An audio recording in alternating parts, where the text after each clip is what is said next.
Hello everyone, Tactical Lich here, and welcome to another Wednesday Faction Wars. And yes, we are on patch 6.1 since the update just came out yesterday. And not gonna lie, I haven't really paid much attention to the update itself because I have been quite busy with work over the past week or so. And yeah, I haven't really tested out any of the new changes, so I'm very excited to witness them this week. Let me just actually open the patch notes. Yeah, and just check out the patch notes when we load up the faction. Battle balancing notes is a different page. Wait, where is it? I wouldn't be loading it up on the screen because I probably will forget about the. We'll forget to switch screen and then just have the patch notes all the way on the screen. Halfway into battle, so I'm just not gonna bother switching screens. But I'll just probably cover some of the changes within the battle balance. Where is the damn battle balance page? I can't find it. What? Okay, split by factions. Yep, finally. Why is it down in the bottom? Just put it up top. Man, come on. Alright, anyways, let's see. We have somehow RNG pitched the two undead factions and then a third one in the next bracket together. So we have Vampire Counts versus Coast in the battle we're casting. Luckily, they should be quite close to each other on the patch note. They have the same starting word. Alright, so Vampire Coast, they finally removed the single entity cap on the bloated corpse, which means you can actually bring more than 5 single entities in the Vampire Coast if those additional ones are bloated corpses. So maybe we will see 5 bloated corpses on the field. Maybe, perhaps, I don't know. We shall see here.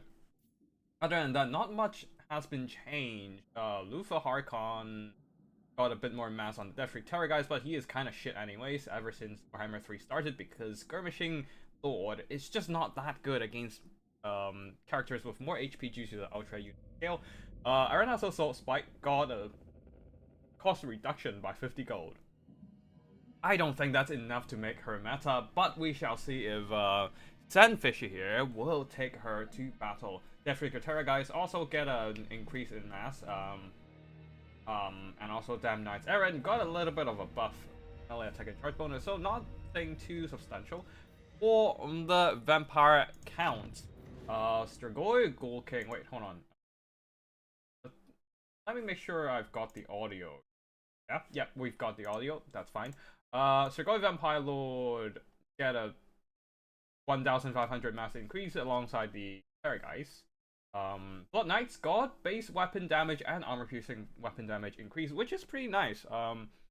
I would love to see more Blood Knights to be a bit better in battle, especially now that they got power creep. Yeah, they're suffering pretty heavy from power creep. A lot of the factions have armor piercing and anti-lodge cavalry, but the Vampire Counts do not. Blood Knights, they are anti-lodge, they have great charge bonus, but they are not like a major armor piercing cavalry. It's not bad armor piercing per se, but it's still not that amazing. When you look at every other faction, everyone has anti-lodge armor piercing cavalry. The Empire has the Demigryphs. We have the Cult 1 cavalry for the Dark Elves and Lizardmen. Even High Elves got the Fireborn got armor piercing, and gosh, so Blood Knights, unfortunately, just kind of outshone, shadowed by all those armor-piercing anti-lodge cavalry, and just not trading that well in those engagements. Hopefully, we will see more Blood Knights. Black Knights got a price reduction, which is nice, and not much else as well. Just very minimal changes to both factions. So, Herod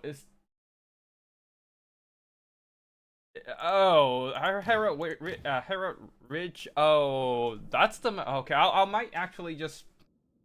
This map's a big man. I might pull this map out of the future tournaments, and if this map is, but I remember I'm not that fond of this map, but it's in. I might actually just remove it in the future. Yeah, I don't remember. I think I remember this map as something I'm not that fond of, but it's still like.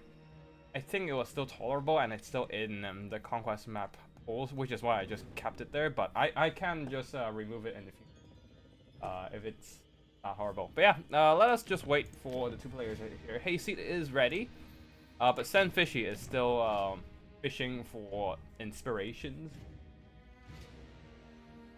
Let's see what's happening.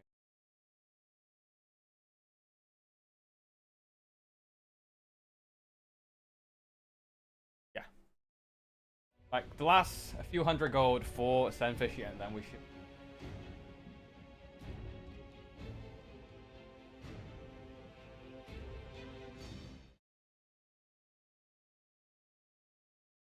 Alright, let's just wait for them to start the battle.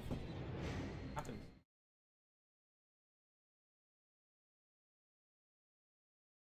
Contrarian Codex. Oh, I need to catch up with the chat. Glad to be back, really, and glad to see you in the chat as well, Contrarian Codex. It's been great. I've been just traveling back to my back to Hong Kong and just visiting family and stuff. So, and then after that, it's I came back and the meta is still the same. So I wasn't the most motivated in making content and streaming, but we have the new patch and we're back for more Warhammer multiplayer action. Yeah, it's been a nice break from video games as well. Just like not being addicted to the computer screen all the time, which is nice, I guess. But yeah, okay, yeah, this is not the most amazing map because of this little patch of vegetation on both sides. Neither of them can properly set up an artillery, but that doesn't really matter for the vampire counts coast-wise. Things are a bit more awkward, but they don't seem to have any artillery today, just missile units. And yeah, I still need to check out all the videos done by the other content creators to see what their experiments, what are the results of their range unit experiments are. But right now, let's just focus on the battle at hand. For the army builds on both sides, vampire counts going for a mass infantry build. A lot of Karn raves for some reason. So a lot of infantry, a lot of zombies, a lot of skeleton warriors. Even a line of heavy armored grave gods, and then on top of that, all the 5 of those Conraves. So a lot of infantry just trying to overwhelm the Vampire Coast gun lines with sheer numbers, I believe, and a couple corpse guards.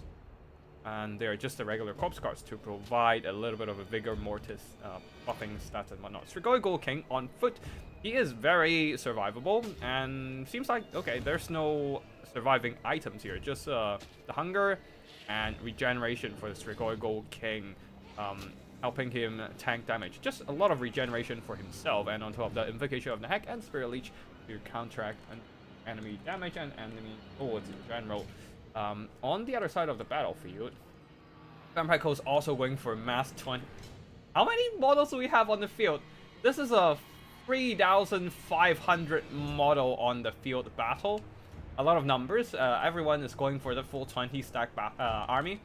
For the Vampire Coast, a front line of deckhand mobs and a second line of gunnery mobs. Some of them with bombers, some of them one hand cannon. You pack some heavy punch and some handguns as well, but I wonder how good they are against the mass infantry build. Bombers no doubt will be the main damage output today to try and bomb out the zombies, skeletons, and grave gods, but let's see how effective they're going to be. Hand cannons, I don't think they're going to be that good unless they get to aim at the Strigoi Vampire Lord, but we shall see. A couple bloated corpses hiding in the forest, which is, I guess, this one boon for the Vampire Coast on this map. Like, you can immediately deploy your bloated corpse on the front line while still being hidden in the forest, which is pretty nice, I guess, all things considered. At the back for the monstrous presence, we have some animated hooks, another one on the other side, and the Lamprey's Revenge, probably the best unit of the entire Vampire Coast army. Really tanky, really survivable, and on top of that has decent damage output. Leading the army, Count Knuckles, also on foot. It is going to be a battle of foot lords, guys. Strigoi Vampire Lord seems to be a foot-sized character. Yeah, so both sides have anti-large, but neither side is gonna use that anti-large to any effectiveness here. Other than, I guess, Count Nautilus can hack on, can try to cut down on those Corpse Gods, while the Strigoi Vampire Lord does have some nice targets in terms of... Oh, wait, these are not... Okay, these... Oh, Animated Host and another monstrous unit I missed out. Night Terrors, Mongols, Vanguard deployed. Yeah. Oh, and on the Vampire Count side, Direwolves, 1 unit to jump onto the gun lines. Another unit of Rotting Prometheans. But yeah, Count Nautilus doesn't have any good large targets to fight, but Strigoi Ghoul King has quite a few monsters he can try and gang up on. We shall see if that's gonna work here, but yeah, let's see both sides foot slogging towards each other. If the Bloated Corpse can get on top of the Stonesman, it would be amazing value for the Vampire Coast, but there's also the Strigoi Ghoul King nearby to drag those Bloated Corpses into melee and trigger those explosions early. Not a lot of other units there to disrupt the Bloated Corpse from the Vampire Count, so that is great news for the coast to try and maximize the value of these Bloated Corpses. Yeah, they're gonna do some extensive damage if they get to jump on a Grave God unit, but it seems like the Strigoi Ghoul King decided to try and sally forth and intercept one of the Bloated Corpses, who is still foot slogging towards the enemy front line there. But he might get caught up soon. No, no, no, it looks like he has entered charging distance. He's going in. But he's a little bit off center, only knocking half a unit of Skeleton Warriors. That was not exactly the greatest use of the explosion, but the other... okay, they killed 2 Skeleton Warriors. That is not worth it. That was not worth it. He should have just kept running towards the Grave God. But yeah, it is quite unfortunate there. It's hard to earn back enough value with Bloated Corpses. Baiting out those 2 Bloated Corpses, which are not cheap. I think they're around 500 goldish. On some 300-ish gold Skeleton Warriors, that was pretty damn worth it for the Vampire Count. As the Stonesman and Grave Gods are still fully intact and now clashing and cleaving apart those Deckhan mobs. Oh, nice! Gunnery mob bombing, a lot of friendly fire though, although they did leave a dent on the Grave Gods. The Night Terrors have annihilated the tattered skeletons who have been bombarded by the Bloated Corpse. Over here, yeah, Grave God also under the bombardment of the bomber mobs, but then, oh no, the gunnery mobs are under pressure from the Karn Raves, Animated Hulks, and the Rotting Prometheans are being thrown in to protect them, allowing them to retreat, but they don't have a lot of good targets to shoot at. Oh no, Stearnsman catching those bomber mobs in melee. These bombers are not going to enjoy it at all. Night Terrors needs to get out of there and start fighting something else like these tattered Grave Gods, as they are just getting tied down among the chaff. Rotting Prometheans and Animated Hosts being surrounded by a lot of armor-piercing units. All these Con Rays does armor-piercing, and that is not great for the Lamprey's Revenge, who relies a lot on the armor to tank damage. Other than that, the gun lines are just kind of faltering for the Vampire Coats. There's more of them under pressure from the Grave Gods. Bomber mobs only used up half their bombs over here, and Night Terror is still getting stuck in the melee fight among the chaff. They're direly needed elsewhere, like on these Grave Gods. And where are the Dire Wolves? Wait, what? Dire Wolves just being sent over to oh, they killed off one of the handgun mobs, and then it just tied down on Count Nautilus.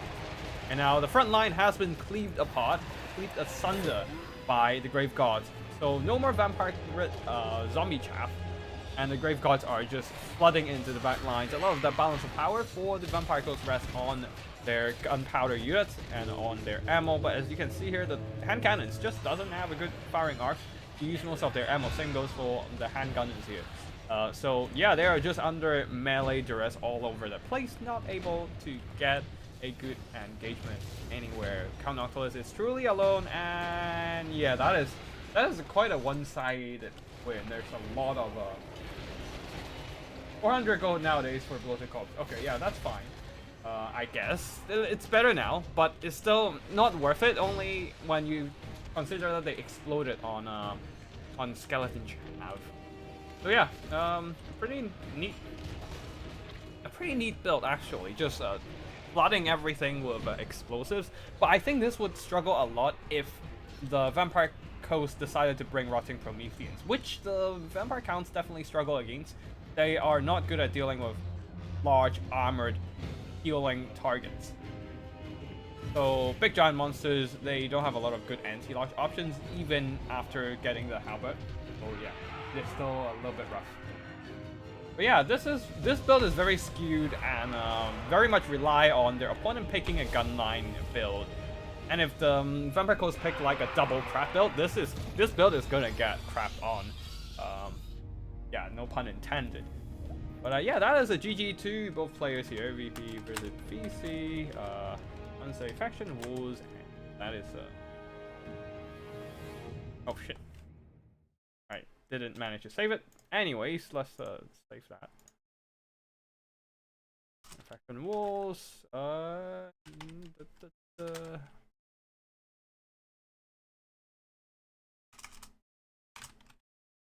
Okay, saved it. Alright, so let's have a look at army performances. All these Conraves earned back some pretty good value, considering they didn't really have any counter on the field. The only counter against them are bombers, but they are just kind of occupied by grave gods and zombies and whatnot. It is just a mass.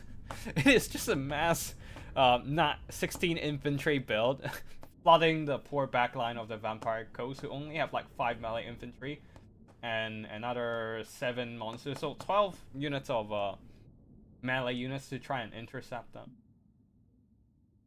But then it's a 16 melee infantry and plus direwolves and the Strigoi King. It was not great. It was not a great time for gun knights. They just don't have any good targets to shoot at, especially for the handguns and hand cannons. They were more designed to deal with monsters, right? But yeah, that was an interest. Oh no! Right, two of the monsters are also bloated corpses who killed off 2 skeletons. I guess it's a one-on-one exchange, but you only have 10 melee units versus another 14 melee units and plus a dog. So yeah, it's rough. It's rough with Vampire Coast here with this build. GG to Hayseed, and congrats to Hayseed to get next stage. I am going to see who's gonna be fighting me, because it's race versus, I have no idea how to pronounce.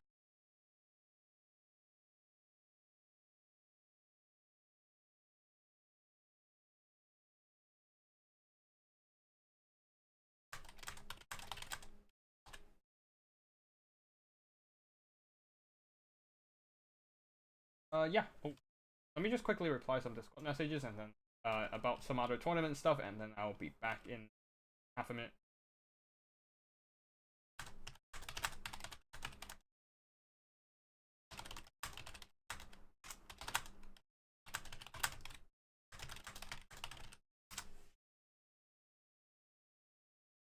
Okay, race and a Russian name player has finished their battle, Dark Elves versus Dwarves, and Race has finished. Oh, Race has a finish his game, and moving on to the next stage, which is against me, I guess. So let me just.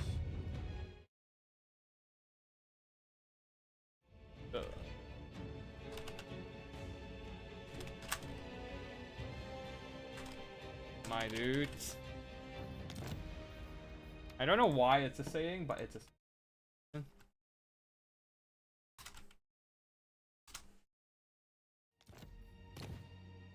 Okay, let me just check the map for this one. Elven Chaos Waste.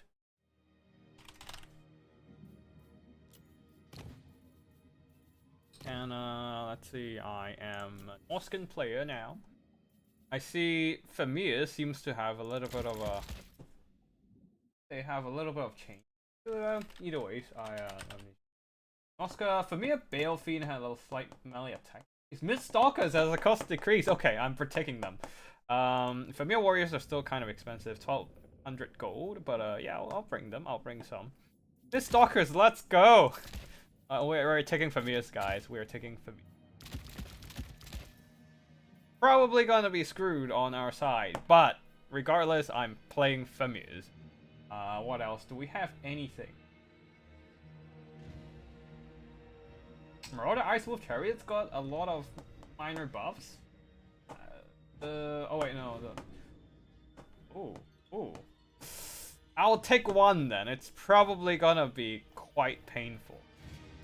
We're probably gonna get screwed over here, but I'm taking them just cause I wanna.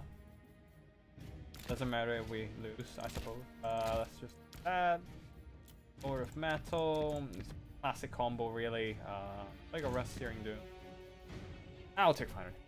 Because why the hell not? Rock. Yeah, I'll take all that. Well, that would be main for the main. Let's just get a few more of these. Let's get some Hound.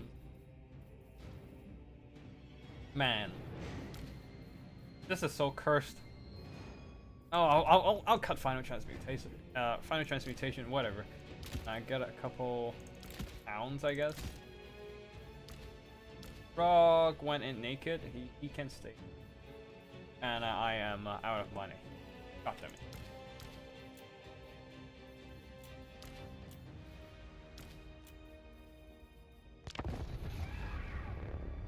Frog can go in without any buffs. He's just a good old fighter with self regeneration. He'll do.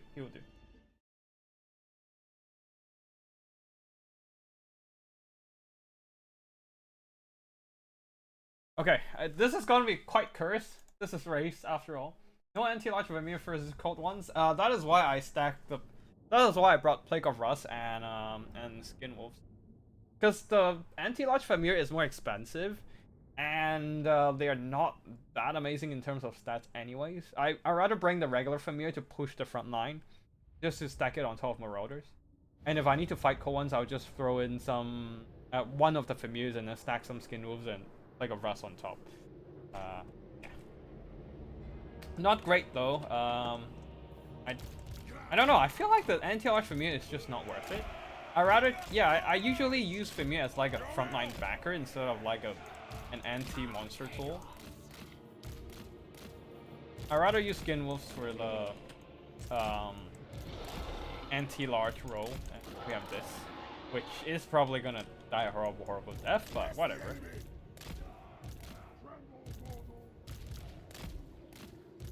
Grab some.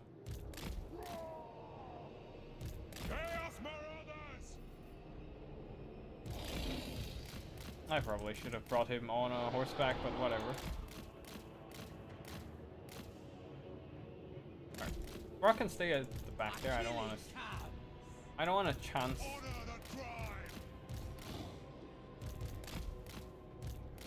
Okay, let's just get this done. And then my line of Vermeer, and fast mobility that doesn't.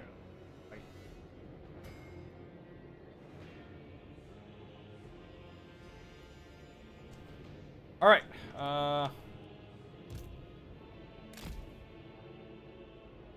I'm ready.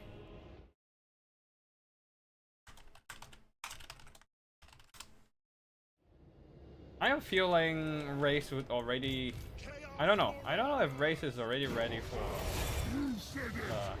Recarve. Oh boy, I should have brought I should have brought Final Transmutation. Damn it. But yeah, okay. We have monsters, and then they have Monster Hunter, not the one in the wild. Yeah. So not great. All right, let's just go and chuck some cavalry.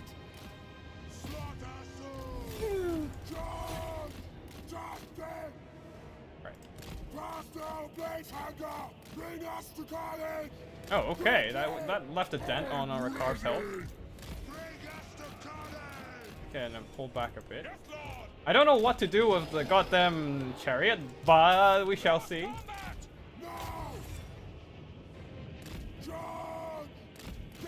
Alright, just chip some health away. Alright, let's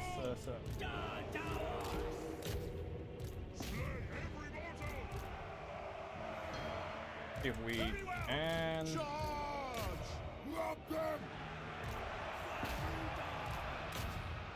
Alright, let's just push.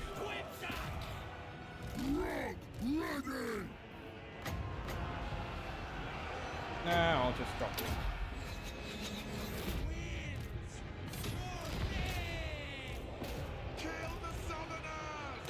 Take it, Southerner!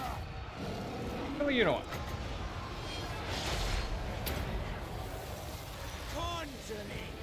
A killing!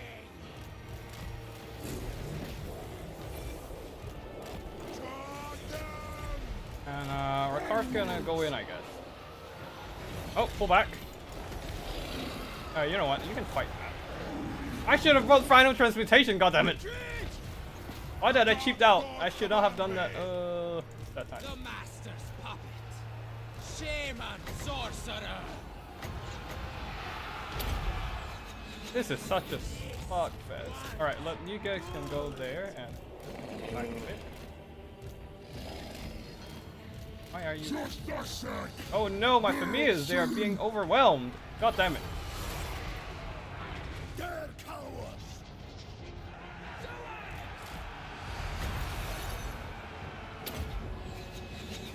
Shamanic.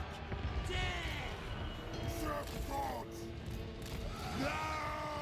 No. I messed up my micro a lot.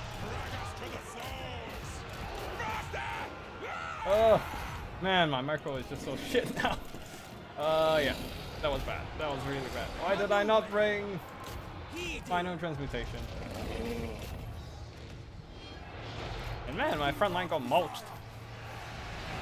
A nice 1-2 punch, I guess. Flaming Sword really bad. I don't think. Yeah, the blades of the Blood Queen are under it. Wait, how? Where did all the damage come? Yeah, I should have brought final transmutation. Why did I not bring it?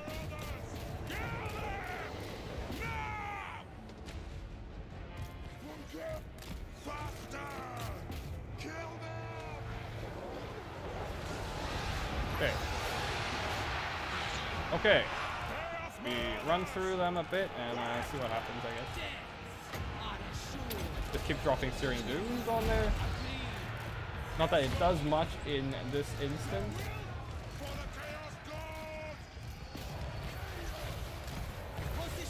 That was a painful Searing Doom, but everything routes in here anyway. Yeah, familiars are unfortunately still not that good. I mostly bring them in case their Norskin brings a bunch of skirmishers or dark sharks, but looks like it's not happening. It's a full melee fight, and my front line got crumped here. So not great at all. Why did I not bring Searing Final Transmutation? It would have been so good. Cries.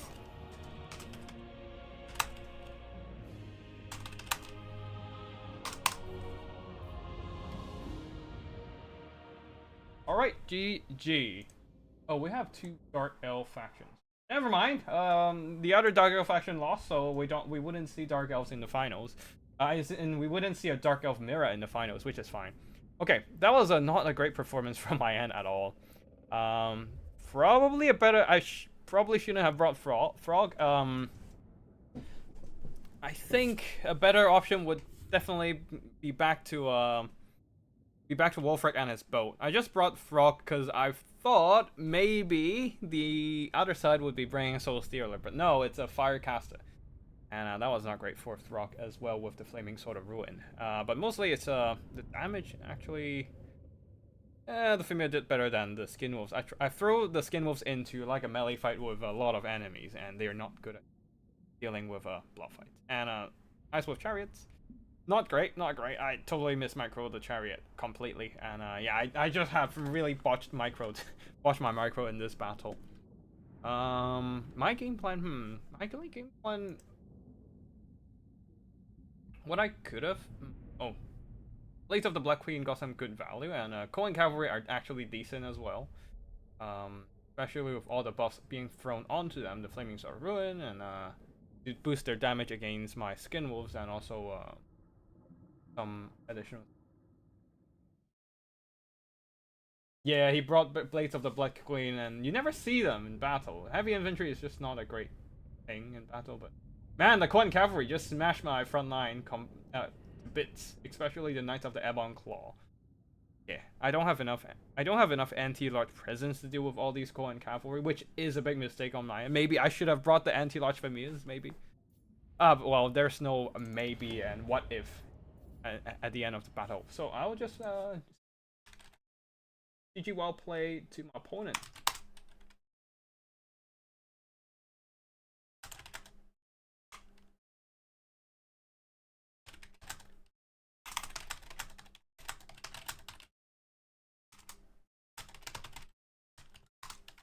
Right, GG to my opponent and well played. And let's see if there is any other battles with spectators. And we've got quite a few replays coming in, which is great.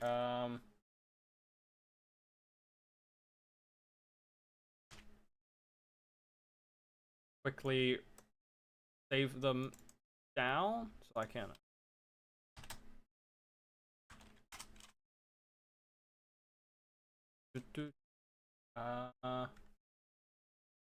Save them so I can cast them later.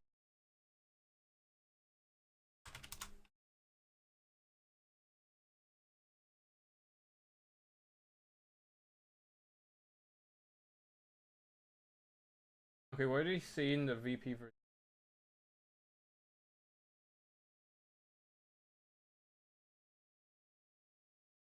So this is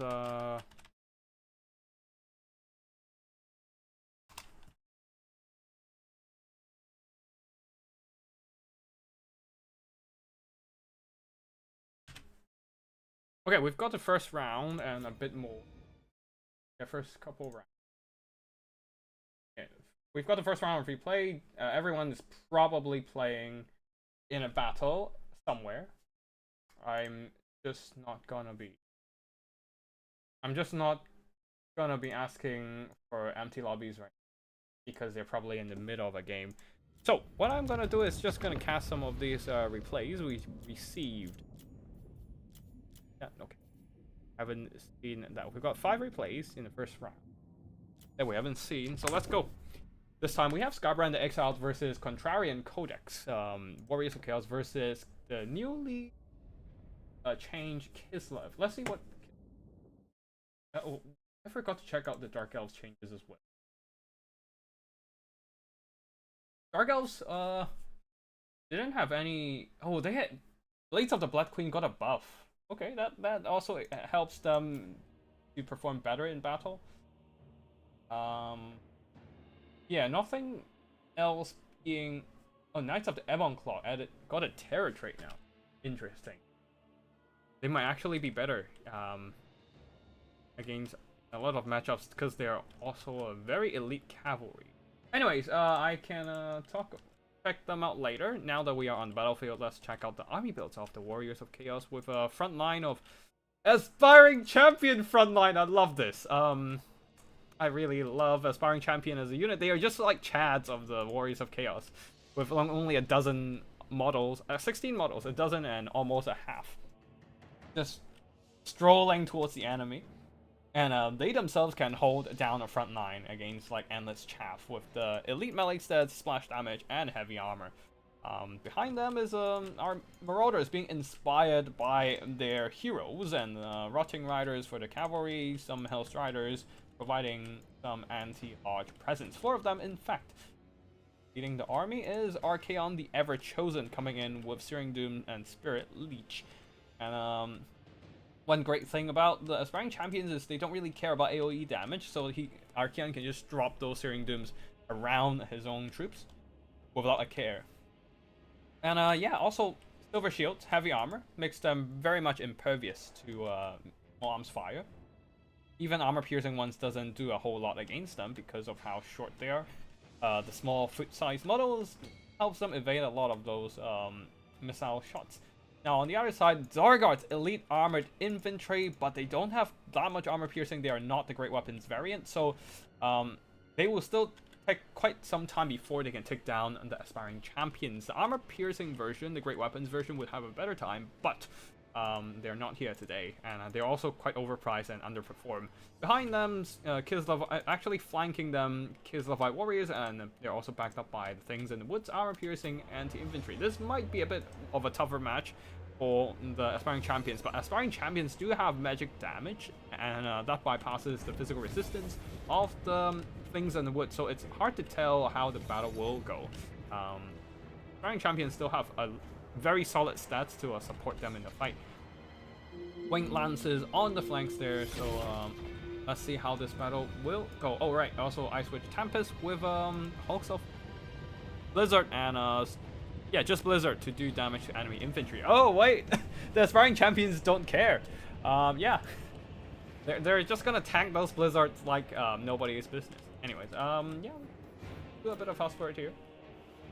As both sides are just trying to push up the position. Okay, there's a little bit of baiting action there. Trying to lure those Winged Lances into a melee fight, but the Hellstriders quickly pulled back and Winged Lances did not give chase.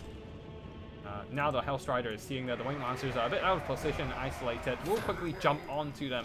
Hellstriders are much faster, 100 speed versus the poison slow and slow down by terrain. 84 speed down to 57 for the Winged Lancers. They are completely caught being flanked by the Hellstriders.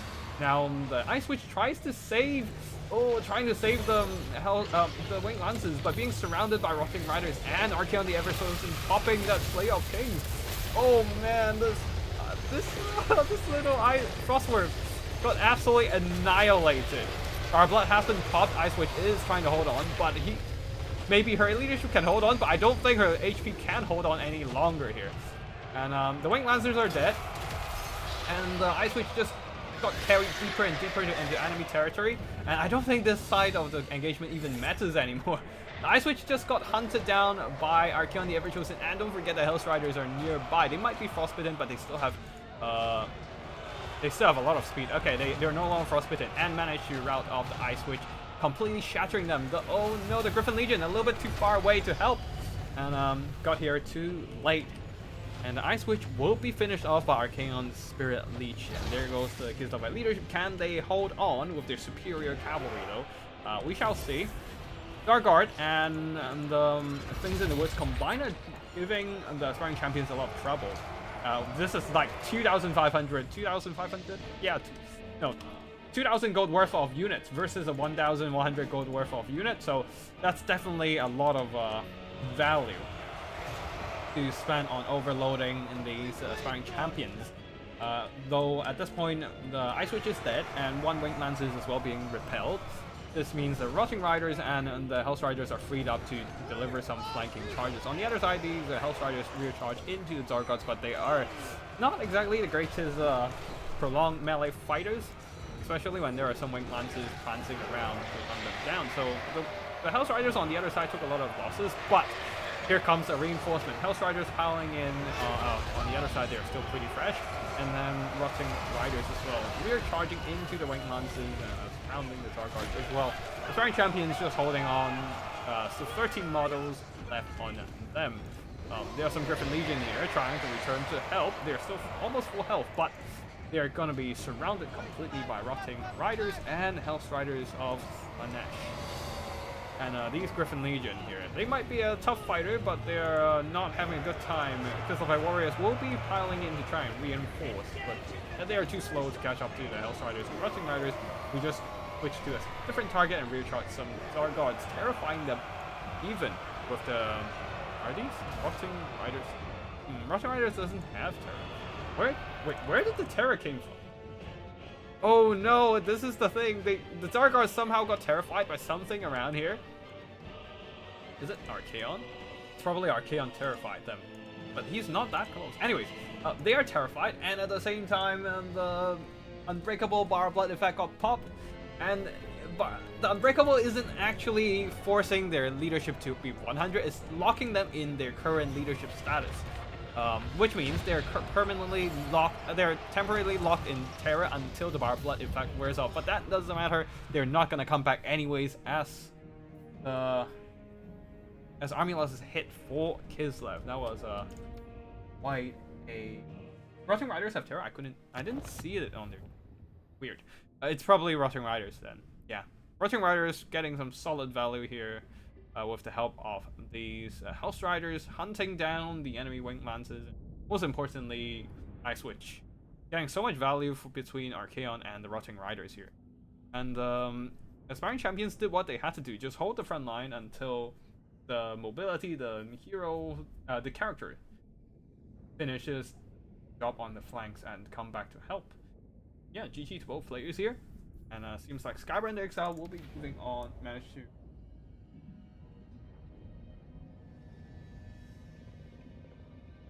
to get a.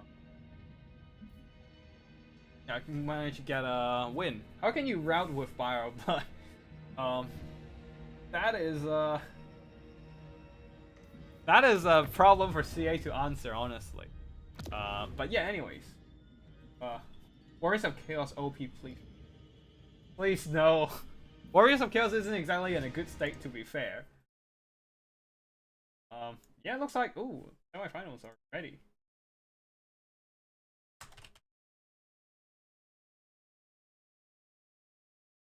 Ooh, and Skybrand seems to have a lobby too. Nice. Alright, I'm gonna set up the screen blocker. Thank you for the invitation code. I can't join it, but I can find the room with it, which is great. I can then hop into the lobby.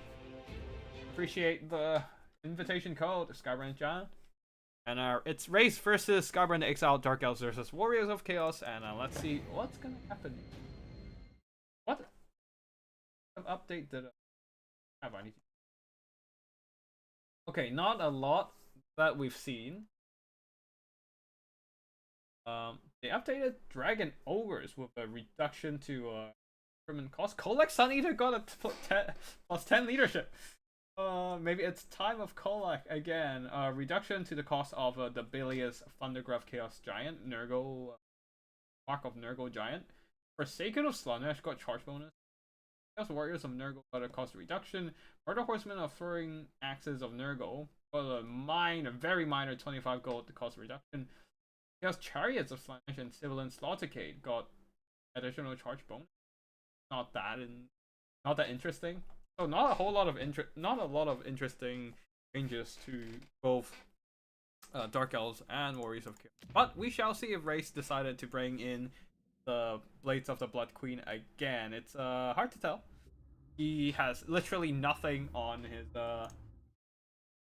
unit card so far. Yeah, as you can see here, nothing here at all. So I assume it's just kind of AFK for now, so we'll wait a bit. Yeah.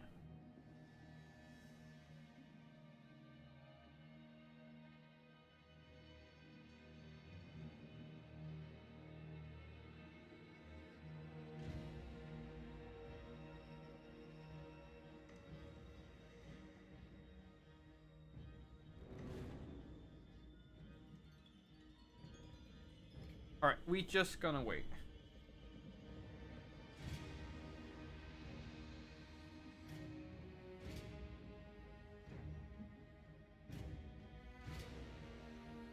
Alright. Seems like Race loaded up his army extra fast, so we are just gonna block.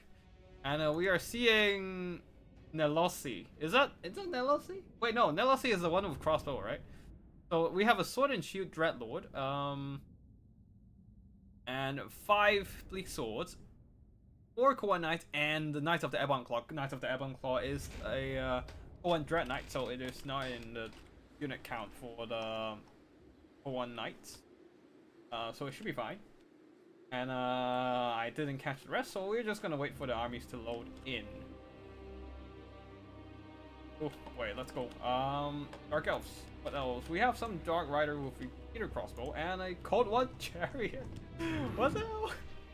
I haven't seen this thing for forever. Nobody ever brings it. Excellent. It's kind of shit. It's not shit, but it's kind of overpriced for what it does. Yeah, I don't see people bringing it. Anyways, we have the Dread Lord and a Shadow Sorceress with Melkovs, I believe. Yeah, Melkovs and Pit of Shades. Dread Lord coming in with string spike to buff surrounding troops, plus 5 melee attack, which is not bad. As for the other side of the battlefield, we have the Warriors of Chaos, a similar build to last time. Marauders in the front line, no Aspiring Champions this time, but we still have the Hellstrider spam and Rotting Riders. Oh right, they do have Terror, my bad. I totally missed that one. And Marauder Horsemen for a bit of skirmishing firepower, 4 of them in fact. Ooh. No, it's just a Hellstrider. I thought it was I thought there might be a Regiment of Renown or something. No, never mind.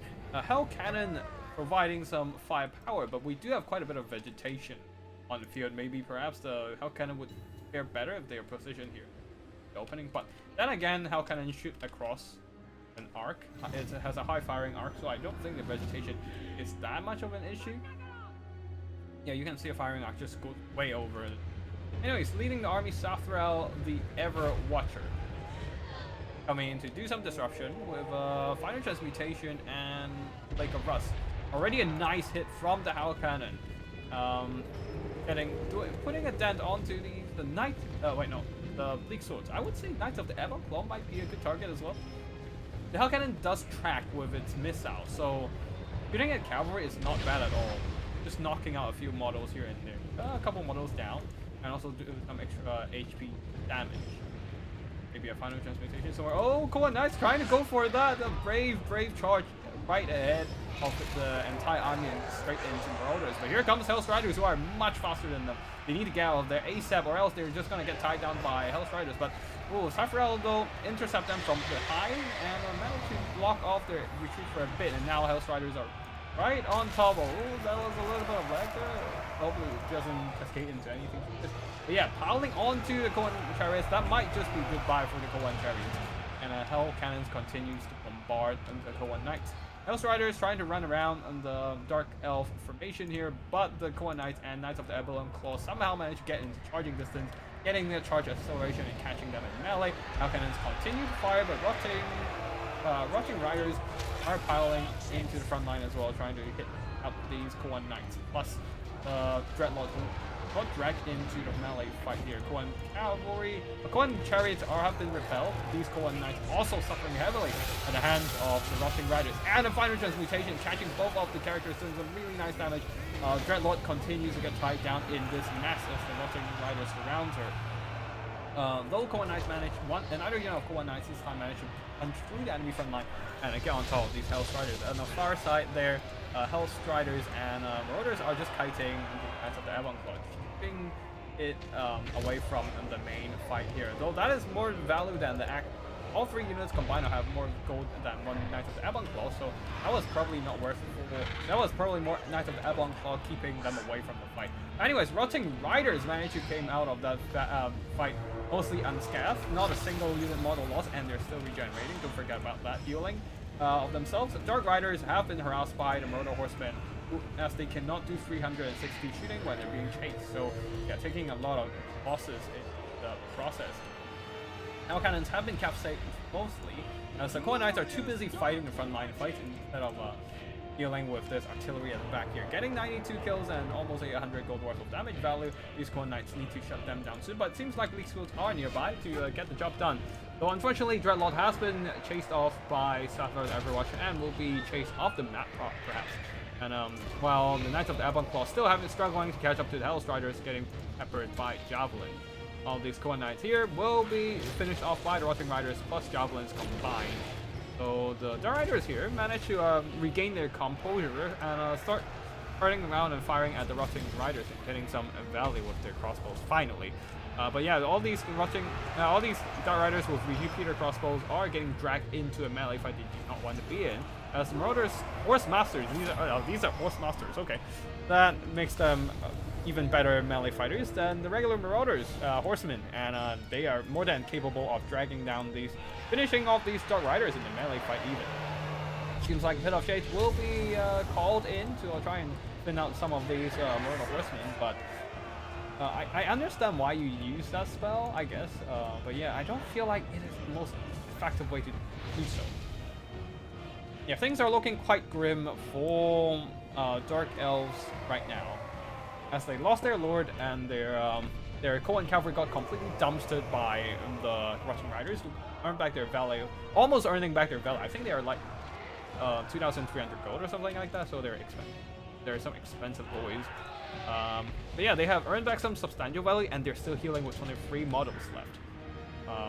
Winning all the engagements against the Koan Cavalry, and a Final Transmutation, this time on to the Sorcerers of Shadows, just trying to finish off all the Dark Elves character. Knights of the Ebon Claw probably made a big mistake. They're trying to chase after all those skirmishing cavalry and Hell Striders, and just not fighting the main engagement at all. So not getting a whole lot of not getting a whole lot of value. Just doing a wild goose chase throughout the entire battle, and yeah, kind of a wasted resources overall. Also, after all, the Everwatcher not facing much resistance. There's not a lot of great melee combatants to kill him down, and whenever when he landed the first time in battle, there were Rotting Riders already around him to provide that support against Koan cavalry and kill off the Dreadlord and whatnot. So yeah, he hasn't lost a single drop of HP and just quickly regenerating his inch barrier now.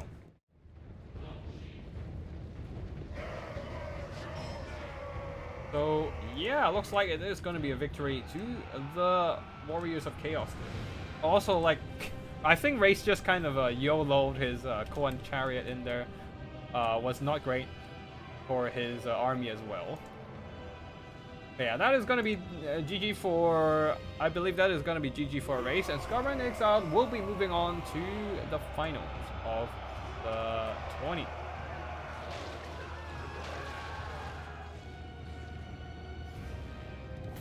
And that is going to be GG.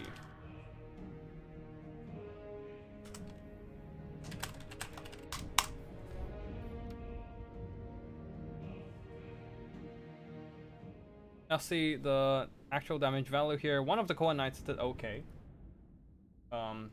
They were able to deal with a lot of the Hellstriders there, but unfortunately, the Rotting Riders plus Final Transmutation really wrecked one of the Koan Riders, and the Knights of the Ebon Claw was just spending most of the time going on a wild goose chase against Hellstriders and Horse Masters and Horsemen.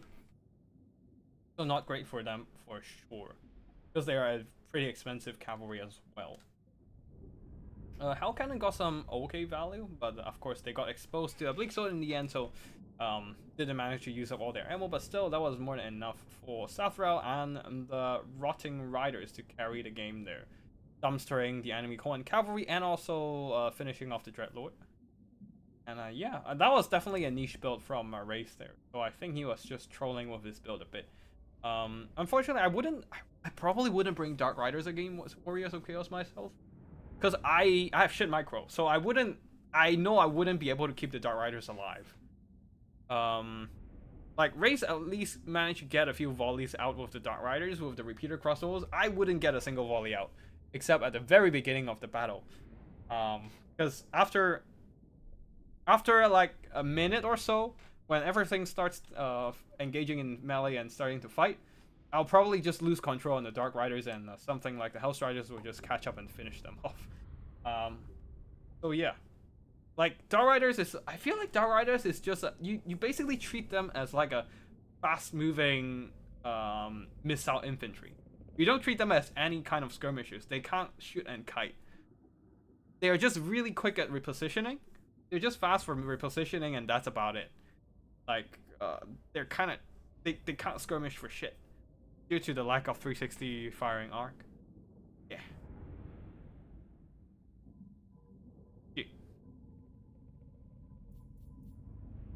But yeah, the final transmutations, those were brutal, man. Especially the beginning engagement where everything from the Dark Elves blobbed up, and yeah. Alright, it is... Oh shit. This is the finals. Drugash with Wood Elves versus Scarbrand Exiled with Warriors of Chaos then. Alright, we shall see what happens. We shall see what happens. This is gonna be best of 3, by the way. I'm pretty sure most of you would know, but for those of you who don't, best of 3 is gonna be performed in a way that where players cannot use the same Lord twice. So, for example, if you use a Spell Weaver for Spell Weaver for the Wood Elves, you can't use another Spell Weaver even if it's a different Lore of Magic. Characters with the same lore, with different lores of magic, but the same character would be counted as the same character. But Warriors of Chaos has a slightly different way to consider things. Like if you use a Chaos Lord, but they have different marks of Chaos, they're considered different characters. So technically, you can bring a Chaos Sorcerer Lord of Fire. And then you can bring another Chaos Sorcerer Lord of Tinge of Fire. That will count as different lords because they have different toolkits. Like, for example, yeah. Actually, I wouldn't be for exampling too much. I just wouldn't talk about examples. But yeah. Yeah. So that is gonna be that. We're gonna start the first battle with Pillar of Bone, which, if I remember correctly, is quite a narrow map. And yeah, let's see what's gonna happen. Like, there wouldn't be a lot of space for the Wood Elves to kite. But there's gonna be a lot of Vanguard deployment zones to jump onto your opponent immediately after battle starts. So there might be some Vanguard surprises, maybe? I have no idea. I did not really check out the Wood Elf army build. So let's see what happens here. It looks like the Wood Elves aren't going for any Vanguard surprises. Going for a rather standard missile box build. 4 Eternal Gods, 4 Dryads, 4 Glade Gods. 3 of them have Starfire Shafts. 1 of them just a generic one. 2 Glade Riders and a Wild Hunters of Konos with Durfu Tree Papa leading the army and supported by a Way Stalker. On the other side, for the Warriors of Chaos, we have double Hell Cannons, if I remember correctly. 3 Aspiring Champions, which are very... I love this. I love this. Once again, 3 Aspiring Champions on the battlefield. And the great thing is they don't care about small arms fire.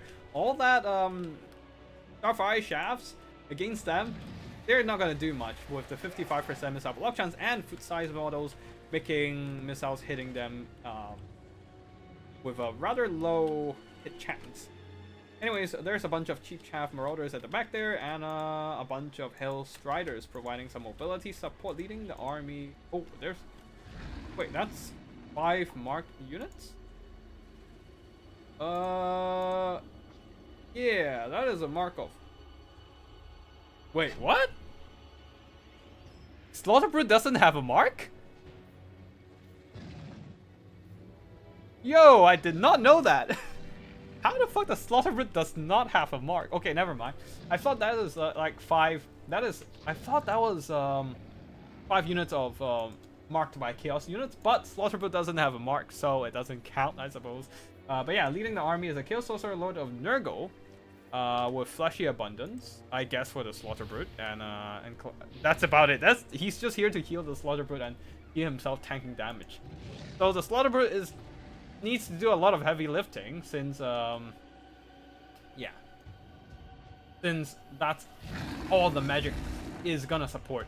But yeah, Hell Cannons are gonna be bombarding the enemy formation. Hell Cannons are gonna be really good against this build if they're protected by Vanguard forces, Glade Riders on the far flank there. And yeah, Wild Hunters of Konos are sitting over here on this side, so not really supporting anything. Just gonna sally forth and pick a fight, I suppose. But yeah, the Glade Riders will be very important in shutting down those Hell Cannons and keeping the main missile box safe.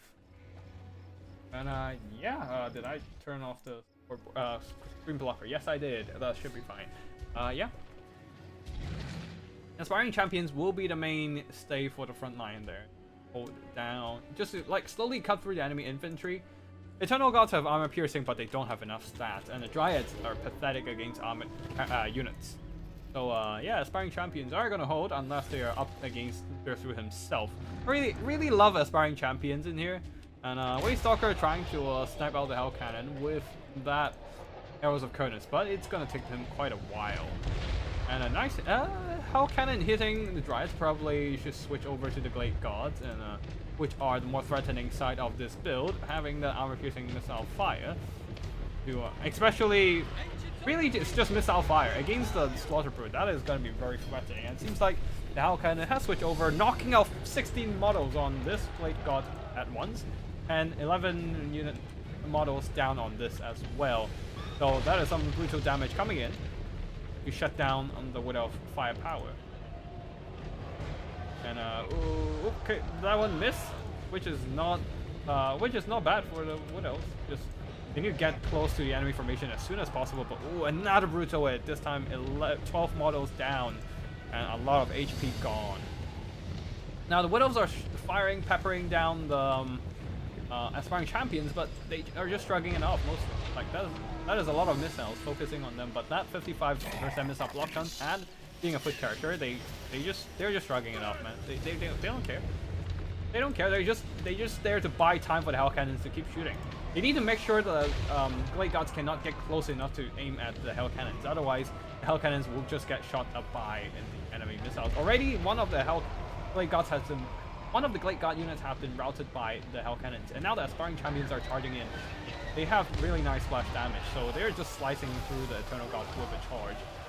And yeah, just keeping those Dryads and Eternal Gods at bay while the Glade Gods cannot push up any further to shoot at the Hell Cannons. Glade Riders have been activated at the back. They're trying to get to the Hell Cannons, but Hell Riders managed to intercept them. Same goes for this side there. Okay, some of the Glade Riders are squeezing through. They are trying to get to the Hell Cannons. Can they get there in time? Marauders are squeezing through the gaps of the Wood Elf front line here. Eternal Gods have been moved up to intercept them. But the aspiring champions are brutal, man. They're just slicing through the Eternal Gods. And Wild Hunters of Kurnos are coming in, trying to get to the Slaughter Brood, who is under siege. Eternal Gods coming in, and anti-large armor piercing Wild Hunters of Kurnos are coming in there, and also being shot by Glade Gods, taking a chunk of damage. But here comes the Hell Cannon fire. Oh, looks like it's aiming just at the Glade Riders at the back, Glade Gods at the back. Oh, painful loss there. And both of the Glade Riders have been repelled by the Hell's Rider, who have anti-arc and are just better at fighting other cavalry than Glade Riders. And now the Warriors of Chaos have absolute dominance on the battlefield in terms of mobility. Other than Wild Hunters of Kurnos, I guess. But where are the Wild Hunters of Kurnos? Where are the Wild Hunters of Kurnos? Wait, what? Oh yeah, they're in the front line. They're duking it out against Hell's Riders, which is something they're good at, and getting some really good damage done as well. But the Hell Cannons right now are in complete safety. Oh, and a Fleshy Abundance onto the Slaughter Brood, keeping the balance of power and HP of the Slaughter Brood high, and slowly but surely suffocating those Wood Elves with the balance of power, and even terrifying Wild Hunters of Kurnos. Oh, their frenzy roll, off, so they're no longer immune to psychology. Oh, looks like the Glade Riders, who have been routed off, they have not been chased down to their end, and they were able to regroup and finish off one of the Hell Cannon. There's still one more remaining though, and are still bombarding enemy infantry. And but I think the main concern at this point is how do they finish off? How can Warriors of Chaos finish off their food? That is going to be a problem here. They might have Slaughter Brood and Chaos Sorcerer Lord, but aspiring champions are good, but they're not good at fighting a big giant single entity monster. Especially Dursu has a lot of armor piercing weapon strength to smack them down. Oh, this looks like a second Hell Cannon will be shut down there as the Wild Hunters of Kurnos managed to regroup with nothing nearby to protect them. Oh, the Hell Cannons were off to a good start, getting some solid damage value overall, but unfortunately, and this might be their end. But here comes the Hell's Riders reinforcing, charging into the backs of these Wild Hunters of Kurnos, and Slaughter Brood coming in to help as well. So the Hell Cannon was actually saved. Now the front line wise, aspiring champions, still most of them around half health. This one is also almost half health, earning back quite some damage value, slicing through the enemy front line. 101 kills against Dryads and Eternal Gods. They're just really good against like low tier light armored infantry. I just really like them. I probably should play Warriors of Chaos next week, but no, I can't because they are in finals and they will be banned next week. God damn it. Okay, fine. I'll just play it the week after. Yeah, anyways, Marauders are just duking it out with Dryads. Not a big problem. Hell's Rider is trying to clean up the rest of the Glade Gods so that the Slaughter Brood won't have to worry about being shot by arrows again. Hell Cannons are now, yeah, just still trying to thin out the enemy infantry, but they probably want to start shifting their target over to Dursu. Because right now, I don't know how good the Slaughter Brood is going to do against Dursu. I honestly don't know. Theoretically, it should be good at dealing damage, but Dursu is also no slouch in melee combat. But yeah, right now it seems like the Warriors of Chaos have a really good control over the battlefield. Lock of Doom onto the Chaos Sorcerer Lord. That is a complete waste of magic, I would say. Probably want to drop it on the Hell's Riders instead, because yeah, the Chaos Sorcerer Lord has the Crown of Everlasting Conquest. He doesn't care about direct damage as long as he can just sit back and heal. Aspiring Champions will be piling onto Dursu there, trying to distract him. While, oh, there are some Blade Gods who managed to regroup. They're tattered, but they're still firing, which is the important bit. What is some ability around there? But anyways, Aspiring Champions can cleave through the rest of the... can simply cut through all the remaining Widow units except Dursu himself. So, the main question is, can they finish Dursu? And if so, how? How do they do it? How does the Warriors of Chaos finish this big chunk of wood standing defiantly in the middle of the battlefield, trying to hold on to the capture point, but they can't because it's a single entity versus a bunch of aspiring champions managing to capture the point for Warriors of Chaos. Dursu is going to continue to hold on, dry some mini trees, small tree branches coming in to help as well. Aspiring Champions, though, solid leadership and encouraging ability. I don't think they can use it on themselves, but that is still gonna be a solid unit that can fight to their last bit of HP. Only down to 1,000-something HP. And they have been chatted by Dursu. Man, I was praising your leadership. You did this to my commentary. God damn it. But yeah, Slaughterman coming in, slap Dursu, but Dursu, of course, punching back and just take a chunk out of the Slaughterman with his Amber Sword. I have no idea what the sword is called, so I'm just gonna call it the Amber Sword or something like that. Oh, looks like that might be the straw crushing Dursu's back. Flashy Abundance here, getting some, a lot of, getting a lot more HP back for the Slaughter Brute, and that is gonna be either army losses or Skarbrand is gonna, or Drugash is gonna throw in the towel. I'm not entirely sure. I didn't really check the balance of power there, but yeah, there's no way Dursu can fight and win against a Slaughter Brute. That is still having way more HP than him and receiving a Fleshy Abundance. Aspiring Champions definitely did the job here. There's nothing other than Dursu himself or a rear charge from the Watt Riders that can threaten the Aspiring Champions in the game. They're just really solid. They're effectively immune to small arms fire, just striking off those armor-piercing arrows. And then the Slaughter Brute getting healed by the Chaos Sorcerer Lord there. And a double Hell Cannon. One of them got some solid value, the other not so much. Getting shut down halfway through the game. But, yeah. That is an interesting build. Like, the House Riders protecting the double Hell Cannons. And then the Aspiring Champions and the Marauders are just tanking it in the front line, keeping those Wood Elf units at bay.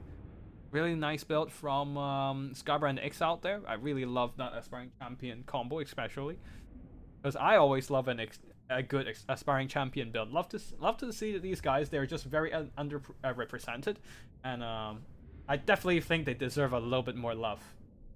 And yeah, I need to make another Aspiring Champions build. That's it. I need to do that at some point. I will see what I'll do next. But anyways, Dursu hard carried the game for the Wood Elves, just not quite enough to carry them to victory because the infantry got cut apart by the Aspiring Champions. They did nothing to the Aspiring Champions, really. Very minimal damage so far. And yeah, Blade Gods also did pretty much nothing. They were just getting pinned down by the Aspiring Champions and Marauders, unable to reach the suitable target, which are the Hell Cannons and Slaughter Brute. Skarbrand really nicely keeping the Slaughter Brute behind the front line and safely away from the Starfire Shafts most of the game, until the Hell Cannons just bombard these archers to bits, and then he moved up the Slaughter Brute and got to the back line and whatnot. So yeah, even the Wild Riders had a hard time just dealing with so much cavalry and the Slaughter Brute. And even Aspiring Champions, they do magic damage, so they ignore the physical resistance of the Wild Hunters of Conan, and they have good enough stats to punch through the melee defenses as well. So yeah, Wild Hunters of Conan is also not best time for sure. Alright, Warriors of Chaos. Let's see what happens in the next battle. Are we gonna see more Aspiring Champions, or are we gonna see a more conventional Warriors of Chaos build? While Drugash there, what is he gonna do to bring this battle back? We shall see. We shall see. Well, this is gonna be an interesting one. I am curious to see how Skarbrand will use his build to take on Drugash's build. I can't talk about it right now because, just to be fair to the players, I don't want to give anyone any hints on the other player's build. So we're just gonna be chilling here.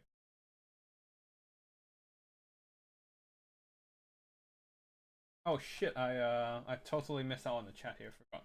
When Coin Chair is always trash in game, they have always been trash in game. It is so nice seeing Rock Knights being useful. I remember Dark before time. Oh yeah. Lich not knowing Nelosi is a recent Please don't riot in my chat, thank you. You would need something like a best of 20 for Warriors of Chaos to run out. Yeah, they do. 5 marks of Chaos is allowed now? Okay. Oh, I forgot about that part. Okay, Slaughter does count as marked in for. Okay, no. Yeah, 5 marks makes that does leave more leeway for Warriors of Chaos armies to bring in their marked by Chaos units. Just gives them a bit more flexibility in build. At least they can bring 4 regular units and a marked by Chaos Lord. I would like that. I would like to see that. Sword of Dave. Is this a... Oh right, I forgot about that part. Yeah, I forgot about that part when I don't see the Sword of Dave UI popping up. But yeah, GG, like aspiring champion build, man, and we're seeing even more aspiring champion build. Oh yeah, this is so. I'm just crying on the inside. It's like, oh, finally, aspiring champions, they're receiving the attention they deserve. Front line of aspiring champions, 3 of them once again, 3 Marauders, a couple Forsaken on the flanks, and Hell's Riders. Knights of the Brazen Throne. No more Rotting Riders this time. Knights of the Brazen Throne instead. Really good at applying for enemy infantry. And a Hell's Riders of Slanesh as well. But unfortunately, for the Warriors of Chaos, there is no infantry on the Wood Elves side at all. Anyways, leading the army for Warriors of Chaos, Safra the Everwatcher. Oh shit.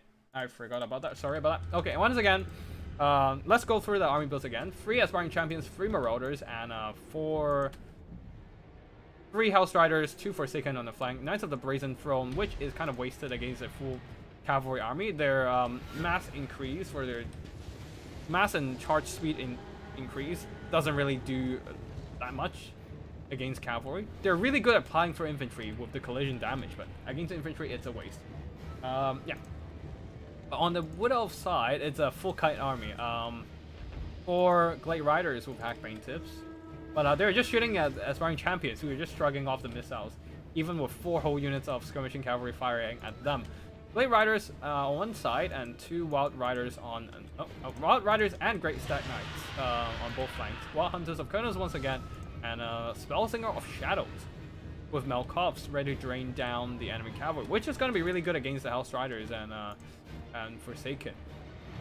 But right now, nice choice with the Aspiring Champions just pushing up and screening those Glade Riders, dragging off all those missiles. And they have fired like 2-3 volleys now and just doing minimal damage to the Aspiring Champions. Or it is more down to these armor-piercing cavalry on the flanks and see how much they can do against the Chaos Infantry right now. Because Aspiring Champions are just standing in front, screening, and occupying that capture point, while the Glade Riders are have turned on fire at will, preserving the ammo for a later engagement. And yeah, the Melkovs are starting to come in nice and handy here, slowly but surely chipping away the health of the House Riders, and also Sisters of Twilight leading the army and just picking off the health from Safra the Ever Watcher. And Safra is in a really awkward spot. He can't take the fight up to Sisters of Twilight, and he's just constantly getting picked apart by that long-range firepower. Seems like Warriors of Chaos' best bet is just to hold on to the point and try and win with tickets, while desperately trying to screen off the enemy skirmishers. But you can't screen off Sisters of Twilight. That is not something you can easily screen off with. Oh wait, what? Something has been killing the Spellsinger. Was that a final transmutation, or did she just get caught in melee? I have no... I missed out. God damn it. Oh yeah, he probably dropped a final transmutation at some point. And out of cavalry of the... Yeah, he definitely dropped a final transmutation onto the Spellsinger, which is not a bad choice indeed. If you can drop another final transmutation overcast version just to finish her off, then the cavalry would have a much better chance at surviving the onslaught of cavalry engagements. Just not to, just avoiding being absolutely dumpstered by direct damage spells. And a nice catch with the Hell Striders, by the way. Wild Riders and Stag Knights are trying to catch these Hell Striders, but then the Aspiring Champions manage to screen them for a bit, and then the Hell Striders counter-charge, getting some really nice charge impact onto the Wild Riders there. Plus 2 more Hell Striders coming in to assist with their superior speed at 100, while the Great Stag Knights only had 73 after being poisoned by the Hell Striders here. They're now trying to pile onto the isolated Hell Striders. These Aspiring Champions need to fall back.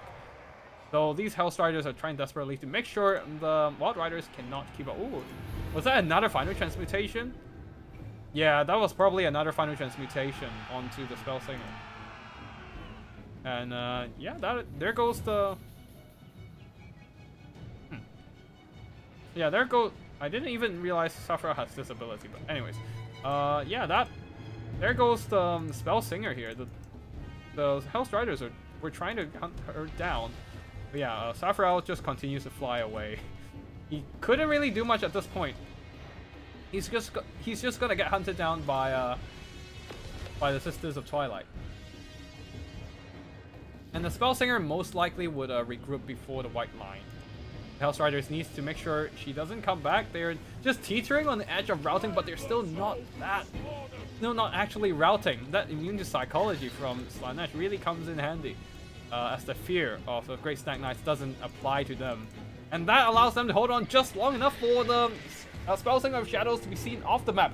And then the Hell Striders have been routed off, but they have done more than enough there. Obliterated most of the Wild Riders and chased off the Spell Singer of Shadows, giving the Hell Striders and the Knights of the Brazen Throne a much better chance of survival in the fight. Though another Hell Strider has been routed off, but it is down to a half-health Hell Strider, plus the Knights of the Brazen Throne and a bunch of infantry now to hold on to the point.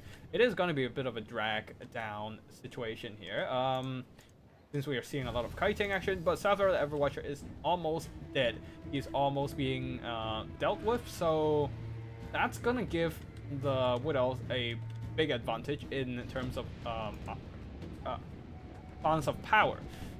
Since Sapphiel occupies quite a bit of balance of power, he's trying to just drop in some more spells before he goes down, a Final Transmutation onto the Sisters of Twilight, draining down their health and try to equalize that balance of power a slight bit, while the rest of the army is just trying to group up around the capture point and buy as much time as possible for them to win via victory tickets. Searing Doom onto enemy cavalry, but of course they're cavalry, so easily dodging that spell, and the rest of the army is just consolidating around the capture point.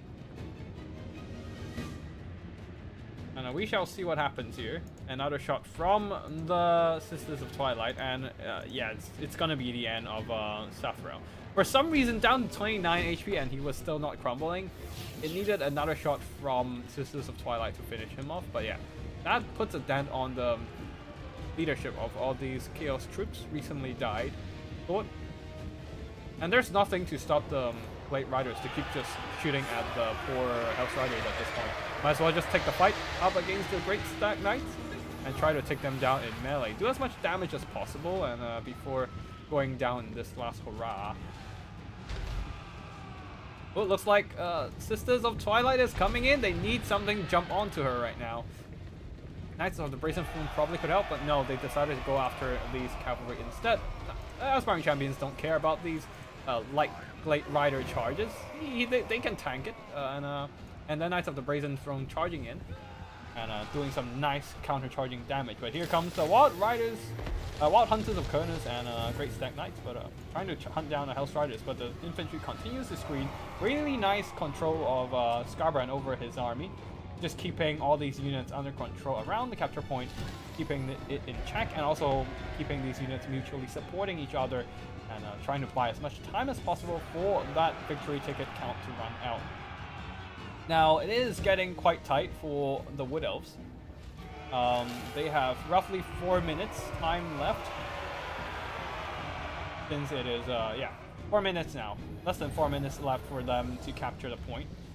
or induce army losses, but it is not easy. The Knights of the Brazen Throne are still moving around, just dodging shots from the Sisters of Twilight, who is almost running out of ammo, by the way. The breath attack is also mostly dodge. And now, yeah, I guess the Sisters will try to terrify some Marauders and break them off, but Knights of the Brazen Throne are still nearby. Aspiring Champions forming a wall around that capture point, making sure that no cavalry can charge into the middle pocket. And, okay. One more shot left from Sisters of Twilight. Might want to make sure it's launched at something worthwhile, because it's hard to find a good target now. Okay, another shot onto the Forsaken, just trying to thin them out as much as possible. But the Knights of the Brazen Throne are still rather healthy. They're getting peppered by Hackbane tips, but they don't do a whole lot of armor pierce. Oh, 7 armor piercing damage. It's not bad. Not amazing either, though. So, and there's no more AoE damage left. One more AoE damage left, this breath attack from the Sisters of Twilight. Another charge from the Wild Riders here, but a counter charge from the Aspiring Champions should break their leadership. Or put them into almost breaking, I guess.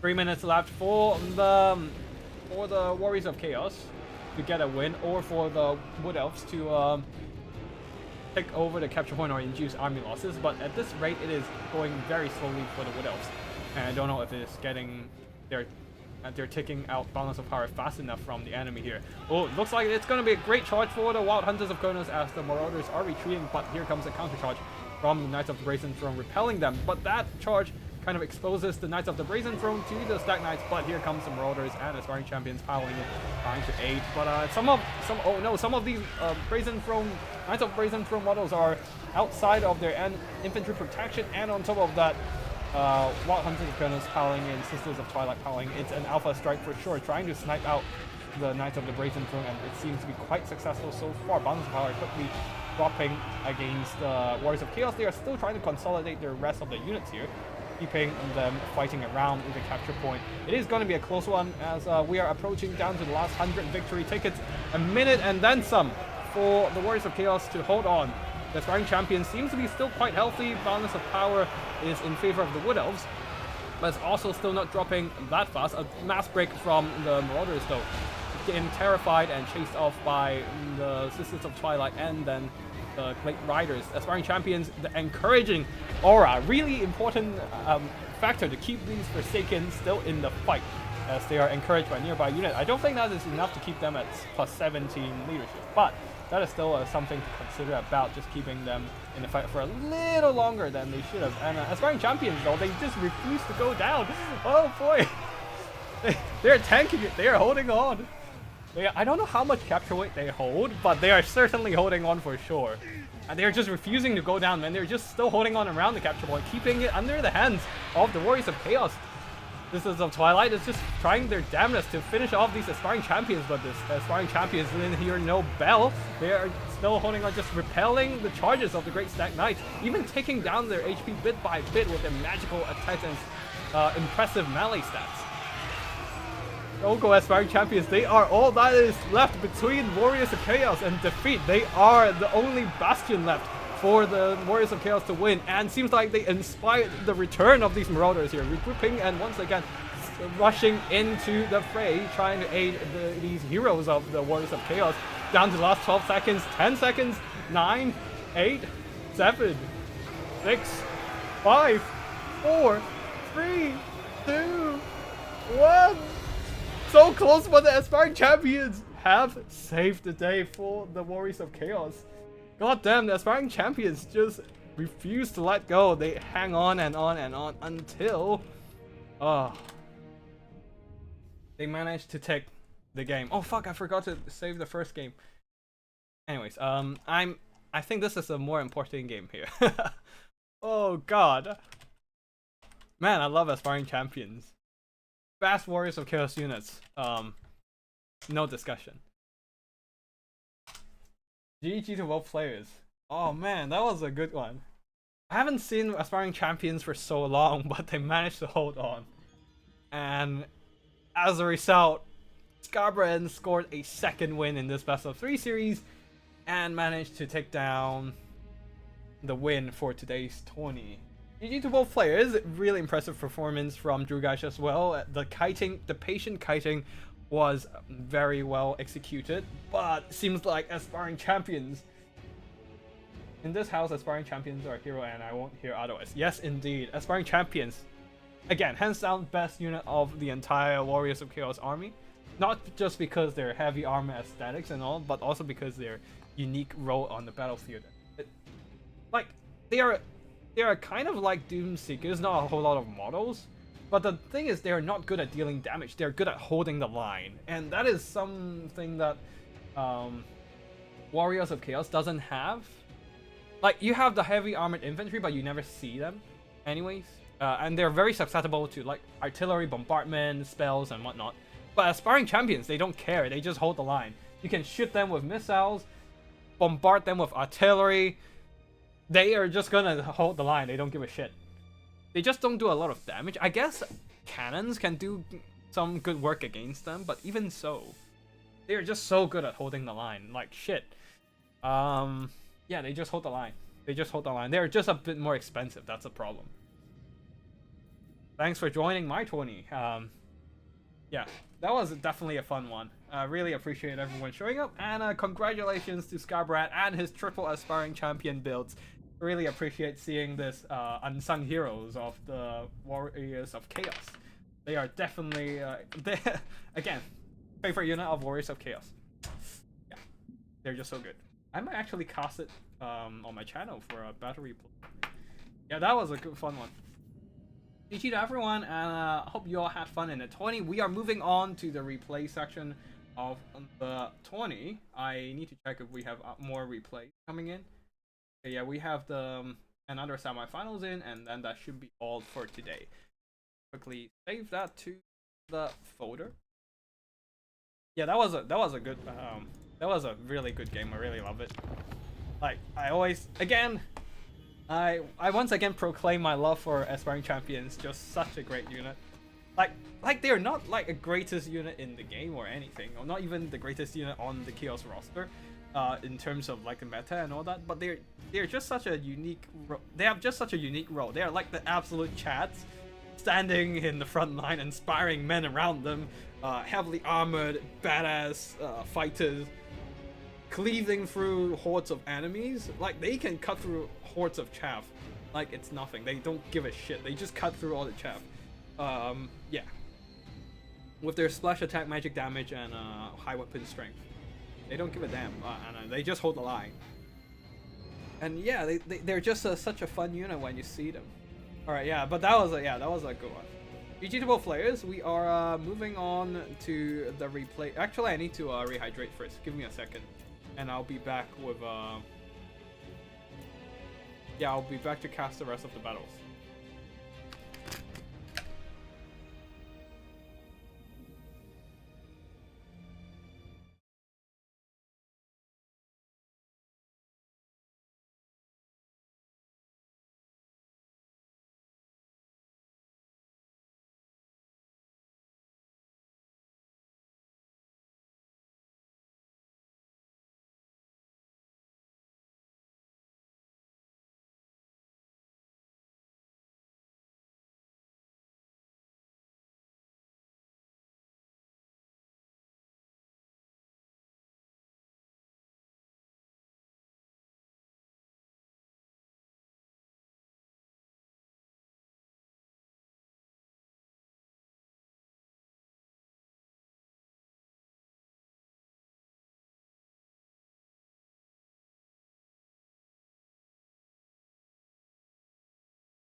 Alright, I'm back. Let's go through the remaining battle replays. We have 3, 4, and 5 replays left.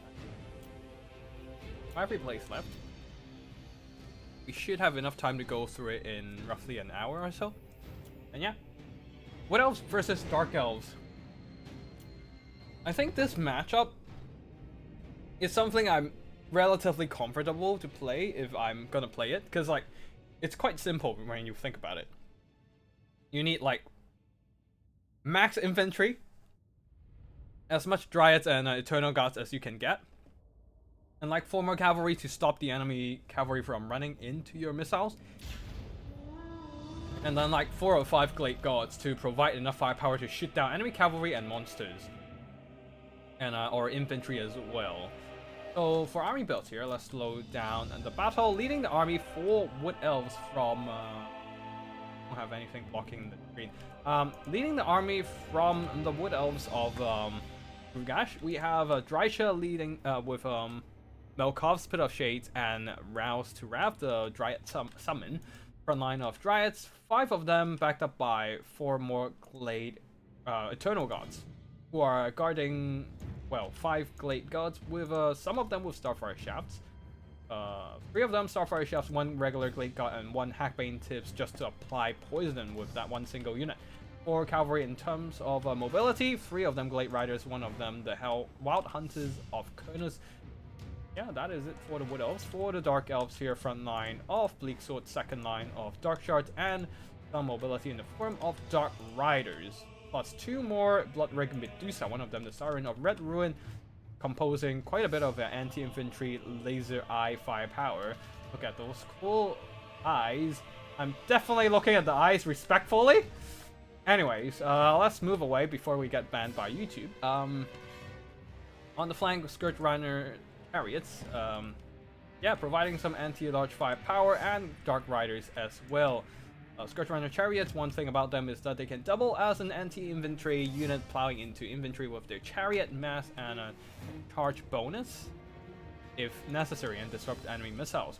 In the skies, Supreme Sorceress of Fire riding on a Manticore. I'm surprised he's not riding on a horse, Dark Pegasus. Because that would be cheaper than Manticore, since you wouldn't be throwing in the Fire Sorceress into a melee fight anyways. And saving you up some money, plus a smaller target to be shot at as well. Anyways, Fireball onto Drycha, doing some minor damage. You have to be careful with killing Drycha though, because the lower her HP is, the more attack she's buffing to the surrounding troops. It charges as she takes damage.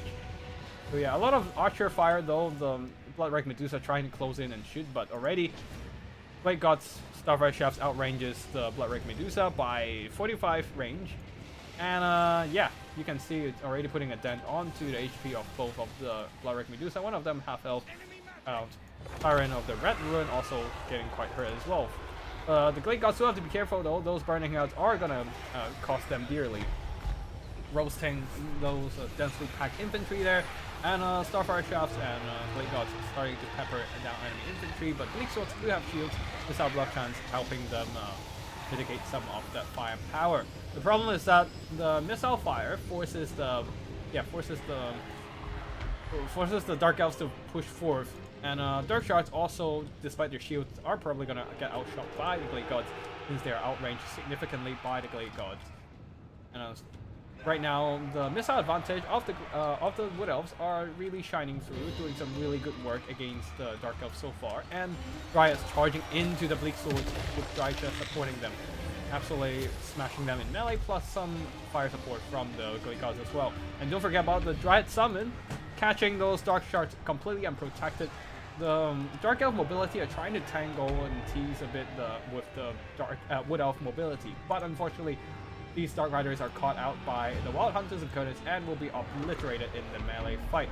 And right now the Scourge Runner Chariots are trying to be doubled down as like a melee chariot, charging into the fight and trying to disrupt some of these archers perhaps. But they're not doing enough work here. Front line of Bleak Swords completely annihilated by both Dryads and the firepower of the Glade Gods. And at the back there, Dryads piling onto the Scourge Runners to support, plus yeah, to just pin them down, and then the Blade Gods, Starfire Shafts, Hyper Ancients, whatever, just turning around and focusing fire down those Scourge Rider Chariots, yeah, that is going to be painful for the Dark Elves. The Bleak Swords are still holding on.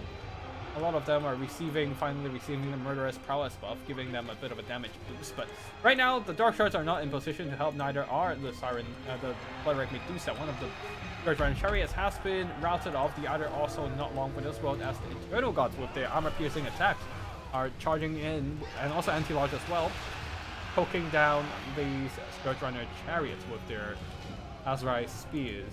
While Hunters of Kurnos roaming the battlefield now that all the Dark Riders are gone. Yeah, they have been dealt with. There's still one at the back there, just tangling with Great Riders, fighting in a rather equal fight. That means all the Dark Riders are gone, nothing to intercept the Wild Hunters of Kurnos from hunting down that Siren of the Red Ruin, hunting down that mythical beastie of the Dark Elves. Where are they? Dark Elves mutated into that form. Not sure. But yeah, Dark Riders over here with the blessing of the Murderous Prowess managed to even the fight out against the Glade Gods and turn the tables. Yeah, or at least just fighting evenly. But the problem is the main infantry are getting absolutely showered with arrows from the Glade Gods. Another Burning Head. This is a 2-for-1 probably. Yep, one of the Glade Gods has been roasted, singeing the other one as well, doing some pretty nice damage. But there's still a lot of arrows left on the side of the Wood Elves, while the Dark Elves only have some Dark Shards remaining, which is not great. And Manticore, a big hitbox, slightly slower flying speed, makes a great target for the Glade Gods, especially now that he has charged down onto the ground and become stationary, perfect for the focus fire of all these Glade Gods. And I think we can just fast forward from here, as the rest of the Dark Elves are getting cleaned up. That's going to be either army losses or they throw in the towel.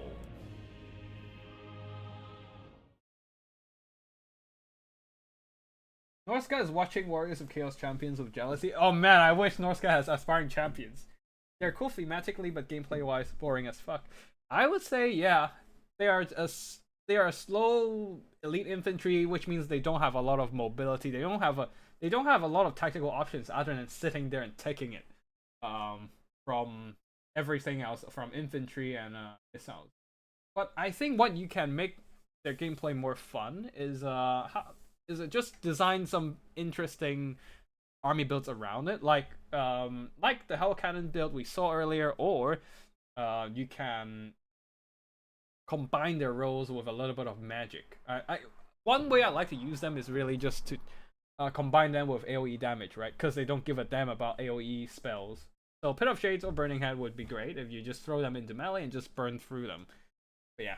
Either ways, let's check out the army performances over here. Mostly just Glade Gods doing all the damage here. Shooting up the Bloodwreck Medusa, shooting up the Dark Shards, shooting up the Bleak Swords infantry, and shooting up the Chariots as well, since the Chariots got stuck in melee for a bit too long. And right in front of the point-blank range of the Glade Gods as well. And Wild Hunters of Kurnos did good. Just hunting down the Bloodwreck Medusa and fighting through enemy Dark Riders. As well, the Dark Elves here, not a whole lot of damage value. A lot of good burning heads from VM Flower's Dark Elves, but unfortunately, this is just not the build you want against a Glade God spam. Yeah, I don't think Bloodwreck Medusa is even good against any other missile Wood Elf build, because they only have 125 range, and everything else on the Wood Elf side outranges them. I think even Swift Shiver Shots too. Let me just check the range of Swift.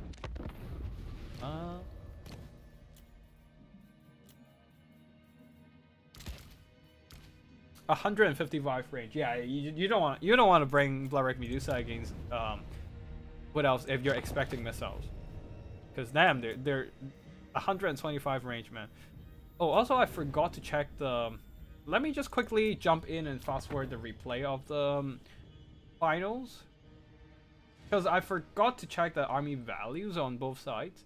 Because if you remember from the army value on the top left before we go into the post-battle screen and quit the battle, you probably remember that the Wood Elves are way ahead on balance, on the balance of power and damage value throughout the battle, since they have been doing all the damage here. But Warriors of Chaos was just standing there tanking the damage until the very end.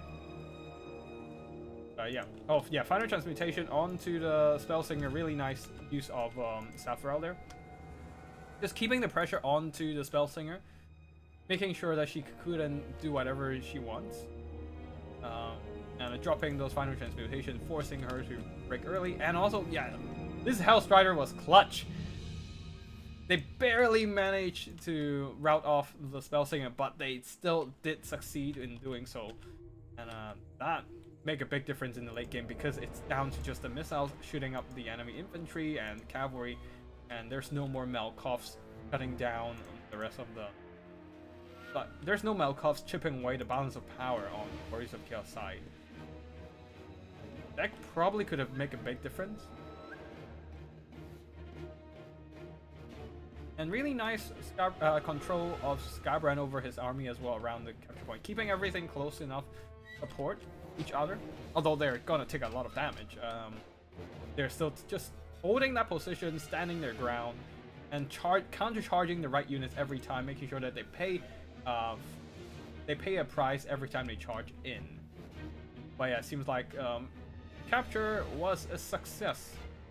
10 minutes and a bit more into the battle, and aspiring champions.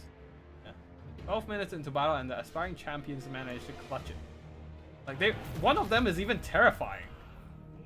It's even yeah, getting terror routed. The second one is almost getting terror routed. They had their flag flashing, but that third one just held on. That one unit, that one aspiring champion had on. That was a close as hell, man.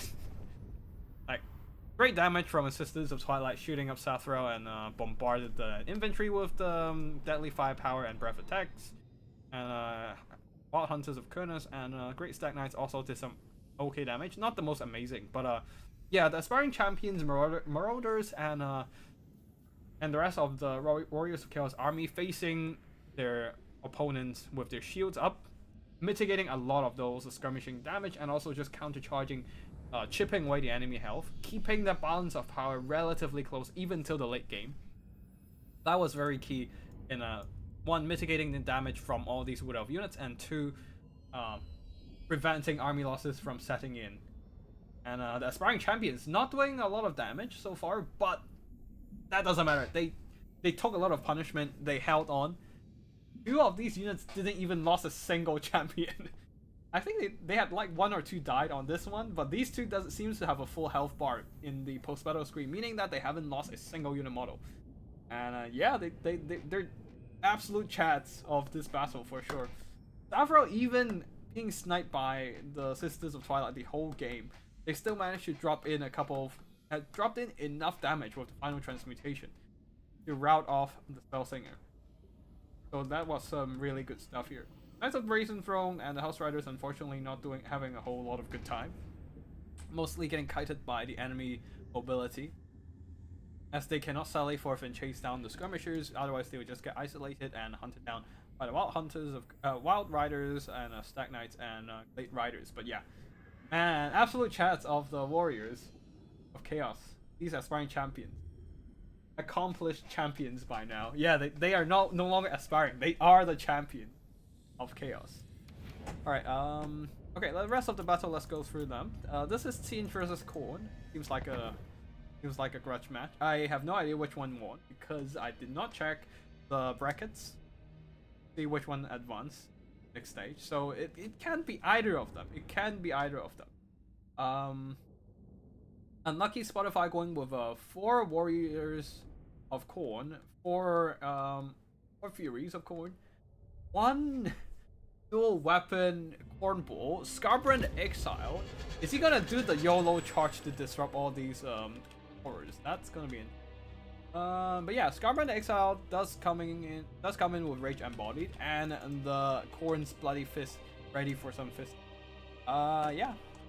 On the other side, Siege, we have the Sapphiel the Everwatcher accompanied by a triple-headed hero, Exalted Hero of Siege, supported by a ton of Warp Flame, like just a ton of horrors on the field.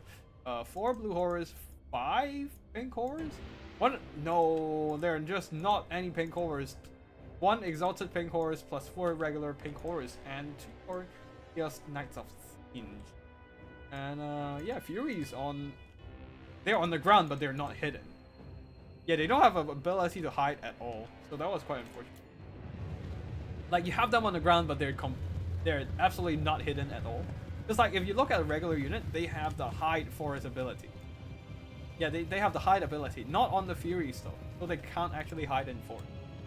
You can't actually hide them and say, hey, these are ambushed. But anyways, we have the Scarbrand and the Corn's Bloody Fist sallying forth, trying to stand on top of the capture point, but they have to either start charging into melee or stay away because the blue horrors and pink horrors are in range to fire.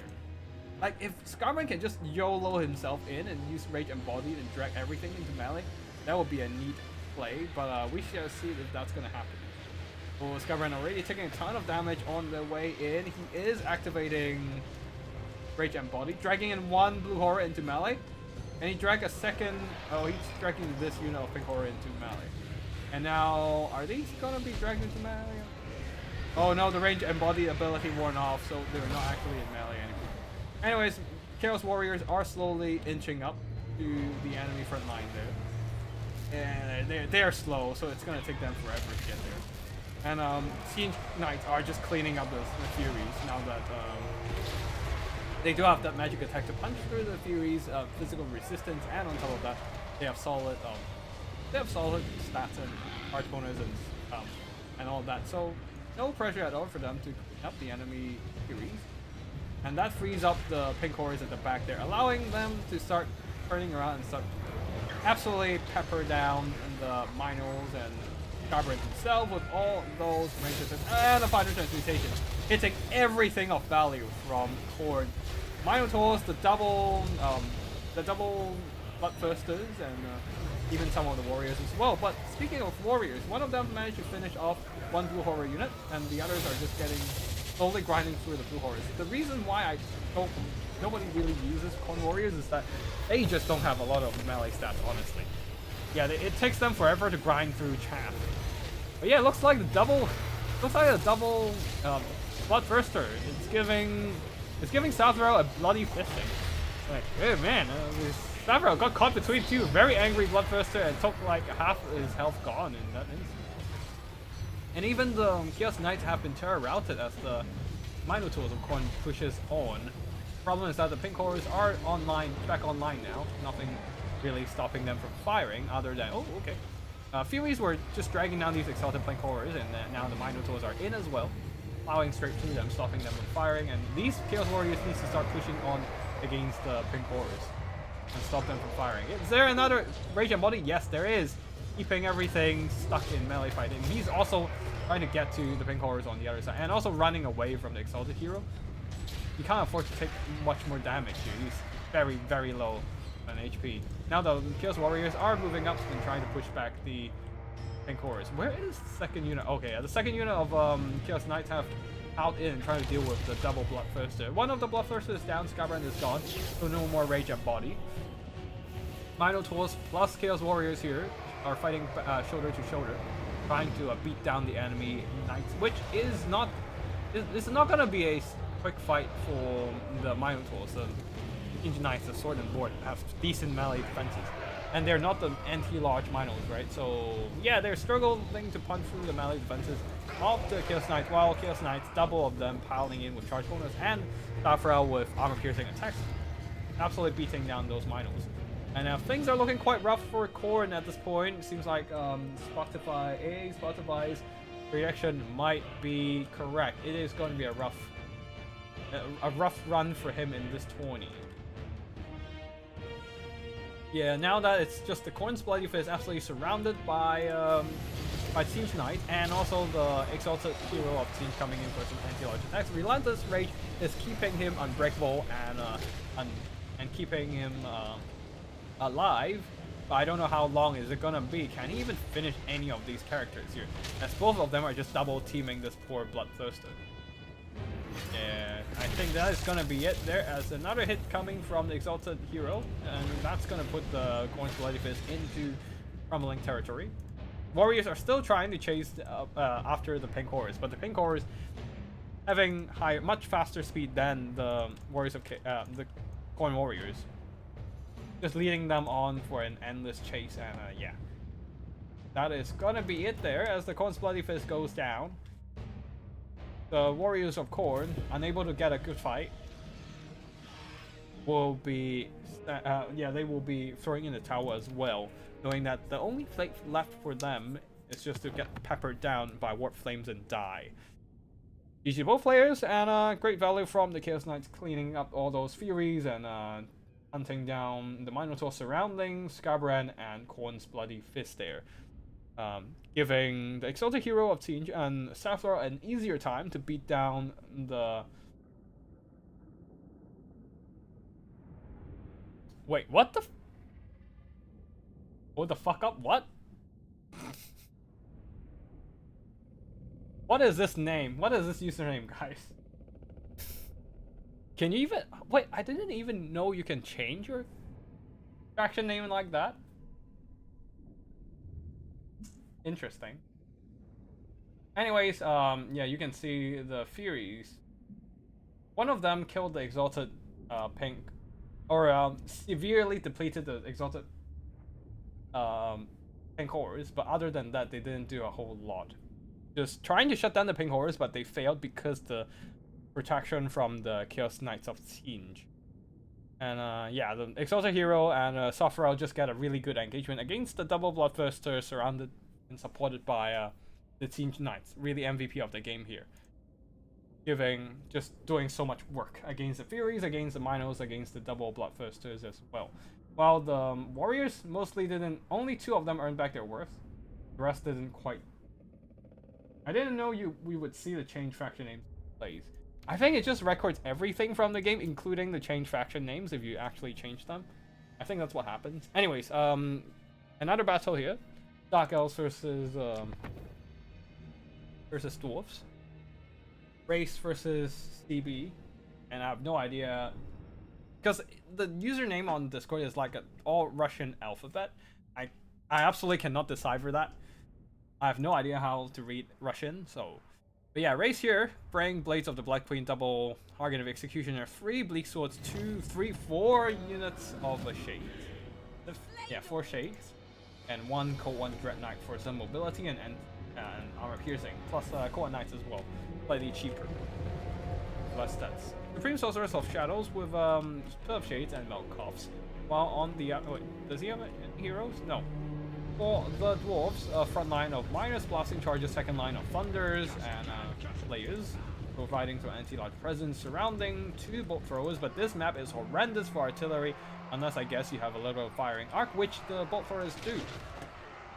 So yeah, they're okay to fire. They are aiming at the Hargan of Executioners, not doing a whole lot of damage, and leading the army Thoric Ironbrow, supported by Thane and a Dragon Slayer.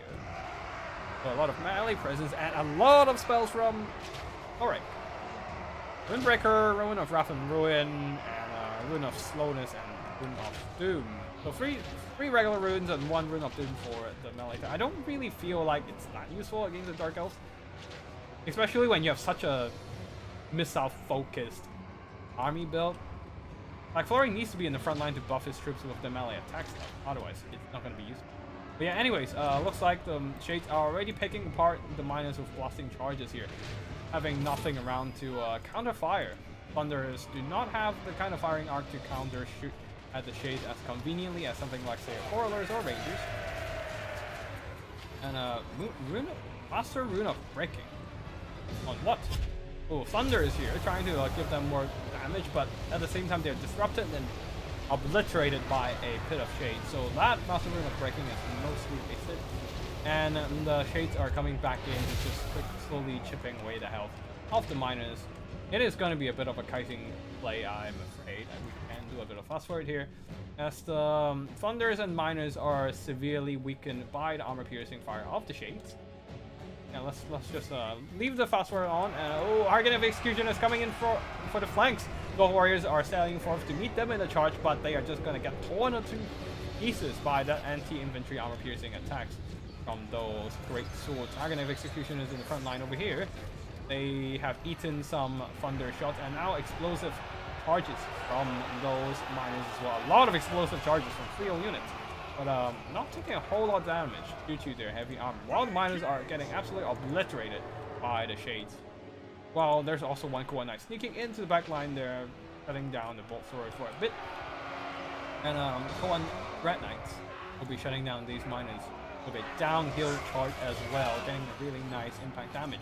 Taking almost no damage in return, but like obliterating the miners at half HP in an instant.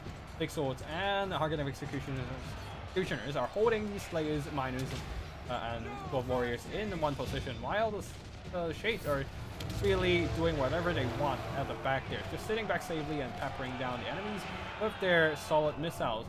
Dwarf Warriors over here has sallied forth to meet the Blades of the Blood Queen, but they're just getting torn apart as well, leaving the Koan Knights free to charge in these exposed bolt throwers who will block formation from the Thunders. That is a bit of a mistake there. A nice bit of shade hitting every single dwarf in this build, and yeah, all of them are just getting hit by spell and taking maximum damage from it as well. And now at this point, the Austin charges have pretty much cleaned up the Hargan of Executioners and Big Swords, pushing them back. Slayers are pushing forth as well to catch the Shades.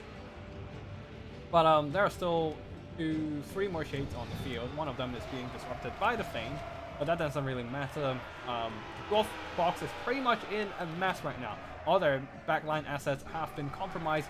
A lot of these Hargan of Executioners very cleverly Grace decided to just walk through the forest and avoided most of the attention from the Thunders and whatnot, and using the cover of the forest, emerging from this flank of the Dwarves, and moving up, yeah, mostly unscathed from the enemy range fire and getting into melee fights, cutting through the Slayers with their heavy armor anti-infantry bonus, and yeah, just slicing and dicing the enemy Thunders. Now the Dragon Slayers and Dwarf Warriors are just pushing forward, but they are overextending and getting into a little bit of a wild goose chase, as the Dark Elves having that mobility advantage with their Koan Cavalry just catching and hunting down every single remaining unit. They are tattered and broken on the battlefield, Dwarves. And that is gonna be army losses, and the Dwarves will be throwing in the towel because they're Slayers. I think there are still some Slayers alive somewhere. Oh wait, no, all the Slayers are dead. So yeah, that's army losses. And everything breaks because all the Slayers. Wait, hold on. No, the Dragons. Yeah, the Slayers are still alive, but the Dwarf player knows that there's no chance they can come back from this one, so they'll be throwing in the towel. It's getting some solid value throughout the battle there, and Koan Cavalry also get some good value as well. The Hargan of Execution in this one got absolutely exploded by blasting charges and bolt throwers, but the rest of them got some really solid value, just picking apart the dwarf formations very patiently with the armor-piercing missiles and mobility. While CB here, quite unfortunate, not getting a whole lot of damage with most of their units really, as the control of the battle was entirely in the hands of Dark Elves. Alright, next up we have one last battle for the day, and that shall be Hayseed's wait, where is the Tomb Kings versus Undead battle? Hold on. Oh, for real, and Hayseed, did you guys forgot to send in your replay? Oh well, whatever. It's fine. Actually, let me just check it out. I might have missed it, so let me just double check. Yeah, I'm sad. Wait, no, Hayseed and Courier. Okay, on the second replay. Yep. We do have. Oh, sorry. Yeah, we will look at the replay between the undead first. Just because we need to decide who is the king of the dead. Yeah. Well, you probably are spoiled from the replays, but whatever. Hayseed versus Curio, Vampire Counts versus Tomb Kings, once again bringing up that Strigoi Strigoi Ghoul King. That's something I have not seen for a while. Because Strigoi Ghoul King is essentially an inferior version of the Strigoi Vampire Lord. So I don't see a reason why you would bring it, but we're seeing it. So yeah, it is on the field today. Strigoi Ghoul King on the Terrorgeist with Gaze of Nagash and Invocation of Nehek. Other than that, Potion of Strength, providing the extra weapon damage when he needs that damage boost, and also some self-regenerative abilities, the hunger and regeneration, making sure the Lord is kind of tanky here. Other than that, for the rest of the Vampire Count's army front line of skeleton spears mixed in with zombies, just going for sheer numbers once again. Konigstein stalkers with poison and a bit better armor than your regular skeletons. You even see them wearing armor. Yes, they are wearing armor. All the skeletons here. Wait, they're wearing... Yeah, they're wearing less armor, I guess. You look at... yeah, they don't really wear much armor. All the Konigstein stalkers do wear better armor. Yeah. Okay, anyways, that is it for the main infantry line. The rest are just a lot of Hex Wraiths and some monsters. 3 Hex Wraiths, one of them the Chill guys. Regiment of Renown with the Chill aura. Slowing down enemy targets. And other than that, we have Crypt Horrors, Vargolf, and 2 more Corpse Cards, providing nothing else other than Vigor Mortis. Now that is it for the Vampire Count. For the Tomb Kings, a line of skeleton warriors, some with spears, some without, and some monsters. Eyes of Desert, the Ushapti with great bows, Necrotact healing the constructs here with an Arrow Titan, and a Sphinx of Uskef, yeah. Plus Ushapti, the melee ones with dual weapons. Arkan the Black leading the army with Spirit Leech. Oh no, not bringing Fate of Buna might be a bit of an issue, because that would be really good against the Chill guys, bypassing their physical resistance. But other than that, he has Staff of Nagash for extra recharge, and Tomb Blade of Arkan for skeleton summons to get even more numbers on the field. Spirit Leech for direct damage. That's it for army builds here, and let's see how the battle unfolds. As the Ushapti with great bows are now trying to snipe out the Corpse Guard. Doing some good damage, but probably want to shoot at the Crypt Horrors, although they are not the biggest concern. You can finish the Crypt Horrors when they are getting close and shoot them with the Eyes of the Desert of their Venom Laser kind of thing. They have been exposed, were stalking, but enemies have gotten close enough. Will they get a volley out in time? Nope, it seems like the Crypt Horrors are going to pull back for now. While the Gargoyle King is getting double Spirit Leap by both the Arrow Titan and Arkan the Black, but he doesn't really care. He can just slowly regenerate it while staying safely in the skies. Is there going to be anything coming in? Gaze of Nagash onto Arkan the Black. Arkan the Black, in contrast, does not have any regenerative abilities, so any damage he takes is pretty much final. Like, the Realm of Souls healing is there, but it's not a lot. So yeah, Arkan the Black is not going to have a good time here. And nice charging from the Chill guys here, picking off some HP from the Ushapti, but they countercharge with the Sphinx of Uskep, who does have magical damage, is getting some work done against the Chill guys. But that leaves Arkan the Black unprotected. The Gargoyle King jumping down with the Terror guys, that anti-lock armor piercing really handy against Arkan on his horse. While the rest of the skeletons, zombies, all piling into either occupy the enemy front line or just trying to squeeze through enemy front line and get to something else. Another missile this time. The gaze of the Shim's Burning Gaze found Shim's Burning Gaze from Arrow Titan, doing some minor damage to Mr. Gargoyle King, who is still munching on the bones of Arkan the Black, trying to finish him off. What else is happening here? Chill guys piling onto these exposed Eyes of Desert. A lot of the skeleton infantry of Tomb Kings have been committed to the front line and leaving those monsters exposed and protected to the armor piercing Chill guys and Hex Rage, getting that really nice AP charge impact damage onto these Ushaptis, onto these Sepulchral Stalker. More Spirit Leech for against the Gargoyle King, but an Invocation of the Heck is counteracting it alongside the Hunger regenerating and also the, well, generic regeneration ability. The Gargoyle King is having the time of his life, just trying to hunt down Arkan, and the Vargolf is in as well, pushing through the skeletons. And the skeletons are just really struggling to keep those big monsters in check. The Sphinx of Uskep is direly needed here to deal with the Vargolf and the Gargoyle King, especially with the fire damage, really useful against the Gargoyle King to cut down his healing and amplify damage against the fire weakness of his regeneration ability. The back there, Skeleton Warriors still has a summon, perhaps? This is a regular one. They are just holding back all those hides of zombies, but that might not be enough for the Ushaptis. we're still getting surrounded by some models of Hex Wraith. Though the main attention of the Hex Wraiths are over here, just finishing off the rest of the Eyes of Desert, another Spirit Leech for the Strigoi Ghoul King, and his heal cap is in sight. But his regeneration abilities are just so good. Regeneration plus Invocation of the Hex plus Hunger. That is more than enough to compensate for the lack of other abilities and items. And absolutely dumpstering Arcane the Black. And the Sphinx of Uskep is getting some solid work done, getting some really good value. And the double monster core is still holding strong. The problem is there's no more infantry support for the Tomb Kings here, which might be a bit of a problem once Arcane the Black goes down.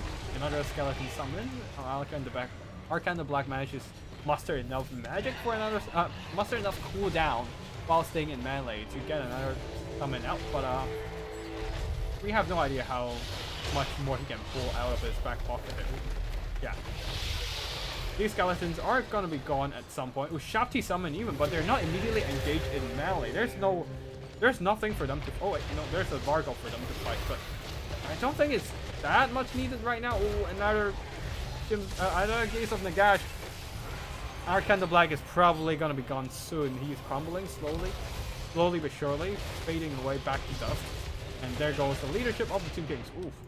Brutal Ushapti with great bow shots though. Somehow they managed to stay alive for this entire game. Shooting up the Vargulf this time. Getting some okay value overall. But yeah, they have been exposed and there's nothing around to help them out. So the Hex Wraiths are just gonna come over, surround them, and just beat them up. With all that 100% AP.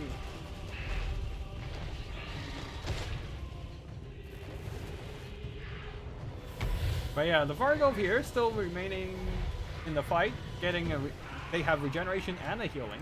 Oh, they're also immune to flanking. Okay, then that's great. Keeping its leadership alive for a little bit longer, and also let's just avoid getting hit as often from the back. But yeah, overall it is down to the double single entities and the Necrochack holding the line for the Tomb Kings. There's a lot of chaff remaining for Tomb Kings here. The question is, can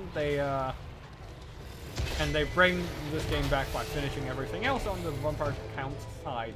We shall see. We'll just do a bit of fast forward here. Vargulf is slowly healing back up and now jumping in to get us around on the Aero Titan and the Sphinx of Uskep as well. Getting some really nice AP damage done from all these AP units. Plus infantry moving in to provide that bit of a distraction for all these damage to our units, trying to get some more meat shields in the fray and more splash attacks targets to spread out the attack damage.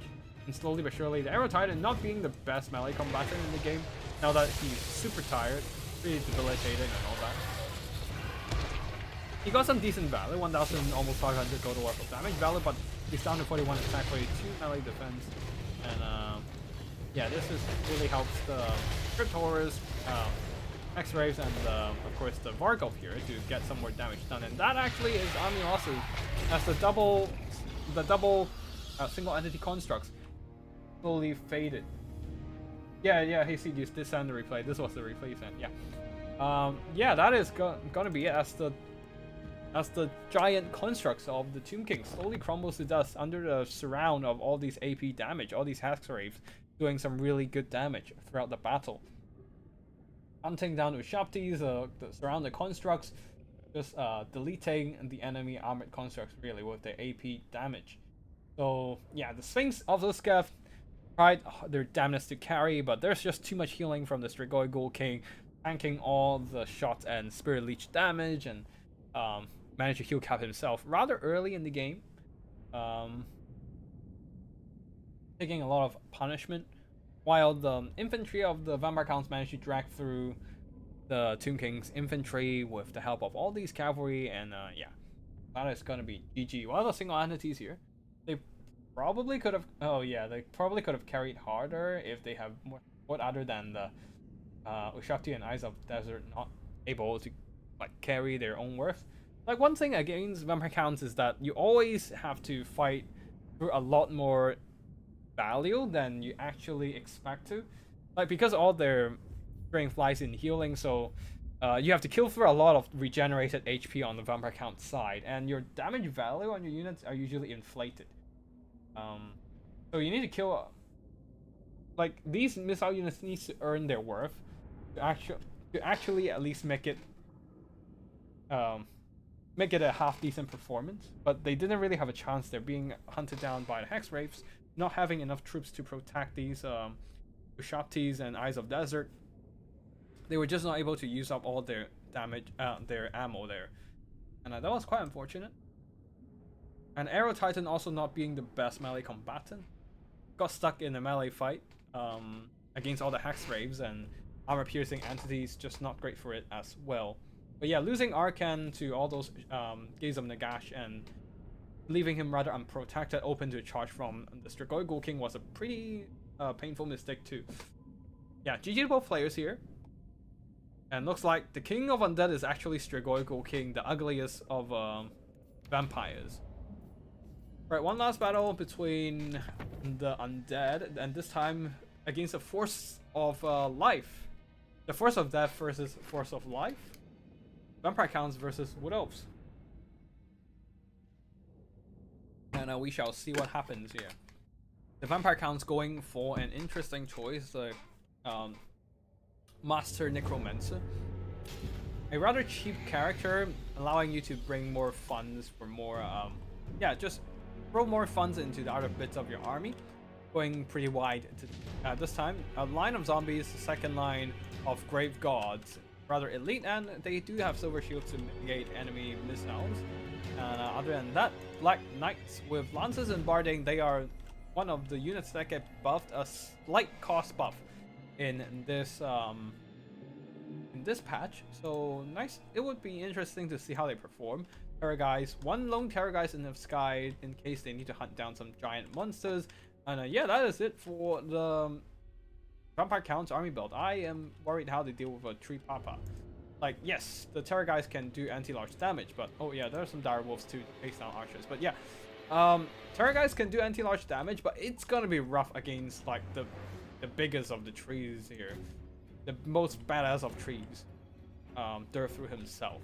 Anyways, front line for the Wood Elves, a front line of Dryads, and Glade Gods, second line of a ton of not Glade Gods, Eternal Gods. Yeah, just an Eternal God plus Dryad box surrounding a core of 5 Glade Gods. Most of them with Starfire Shafts, one of them without, I think. Wait, alright, no, never mind. 5 of them with fire. All 5 of them has Starfire Shafts. And leading an army is, oh wait, no. Mobility-wise, Wild Hunters of Kurnos and Glade Gods with spears. Leading the army, of course, Durthru with a toolkit of Flock of Doom and Flock of Doom, only to thin out those hordes of zombies, skeletons, and whatnot.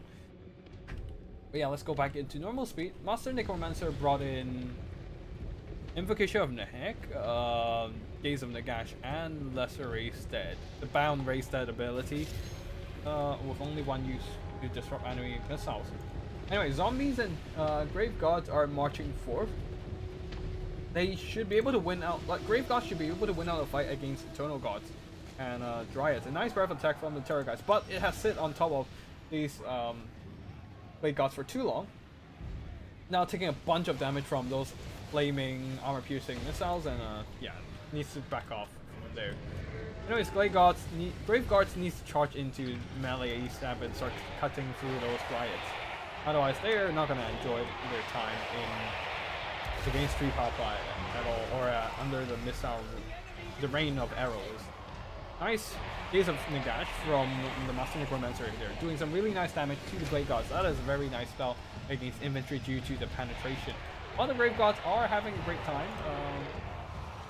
just beating up Dryads. It's gonna take them some time to get through those without infantry and get to the back line. While at the same time, all these backline units are free to keep peppering down the Black Knights.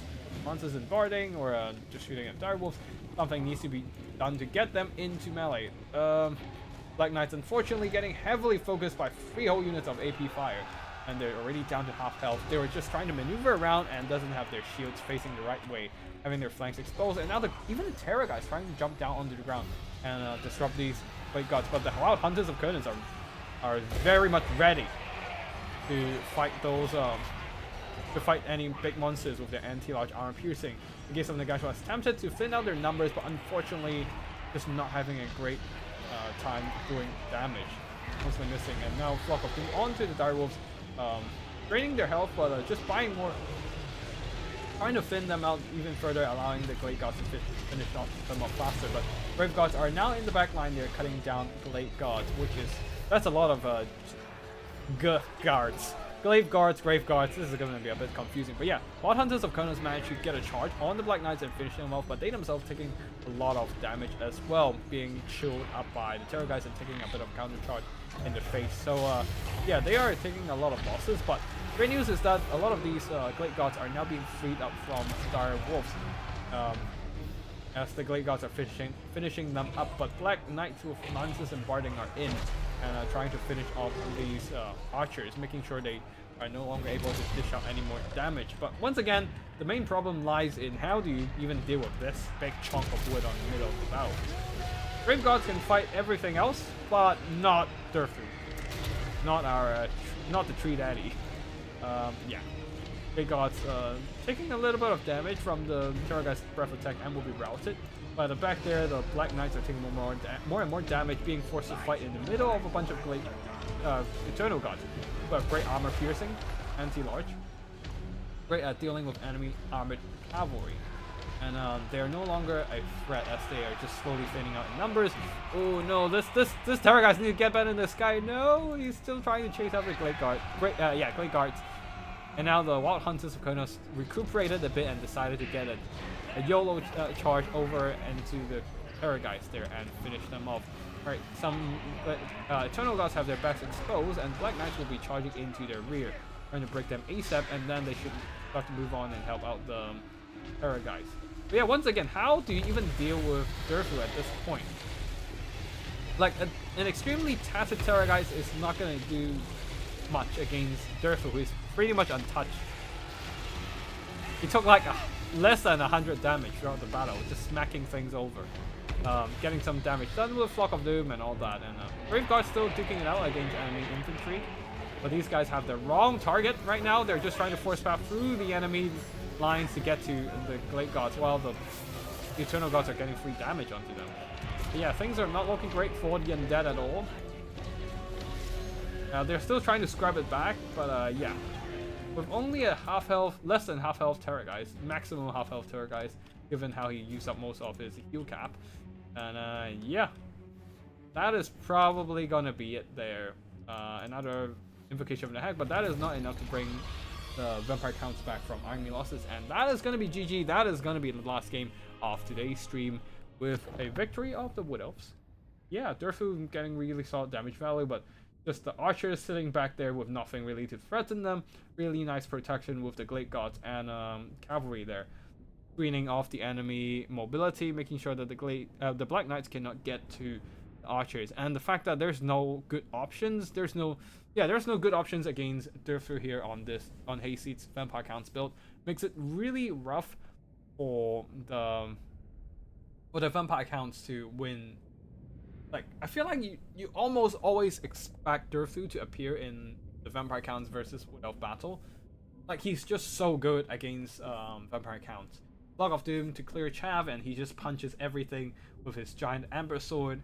And of course, Sword of Dave to drain down enemy units and the missile attacks.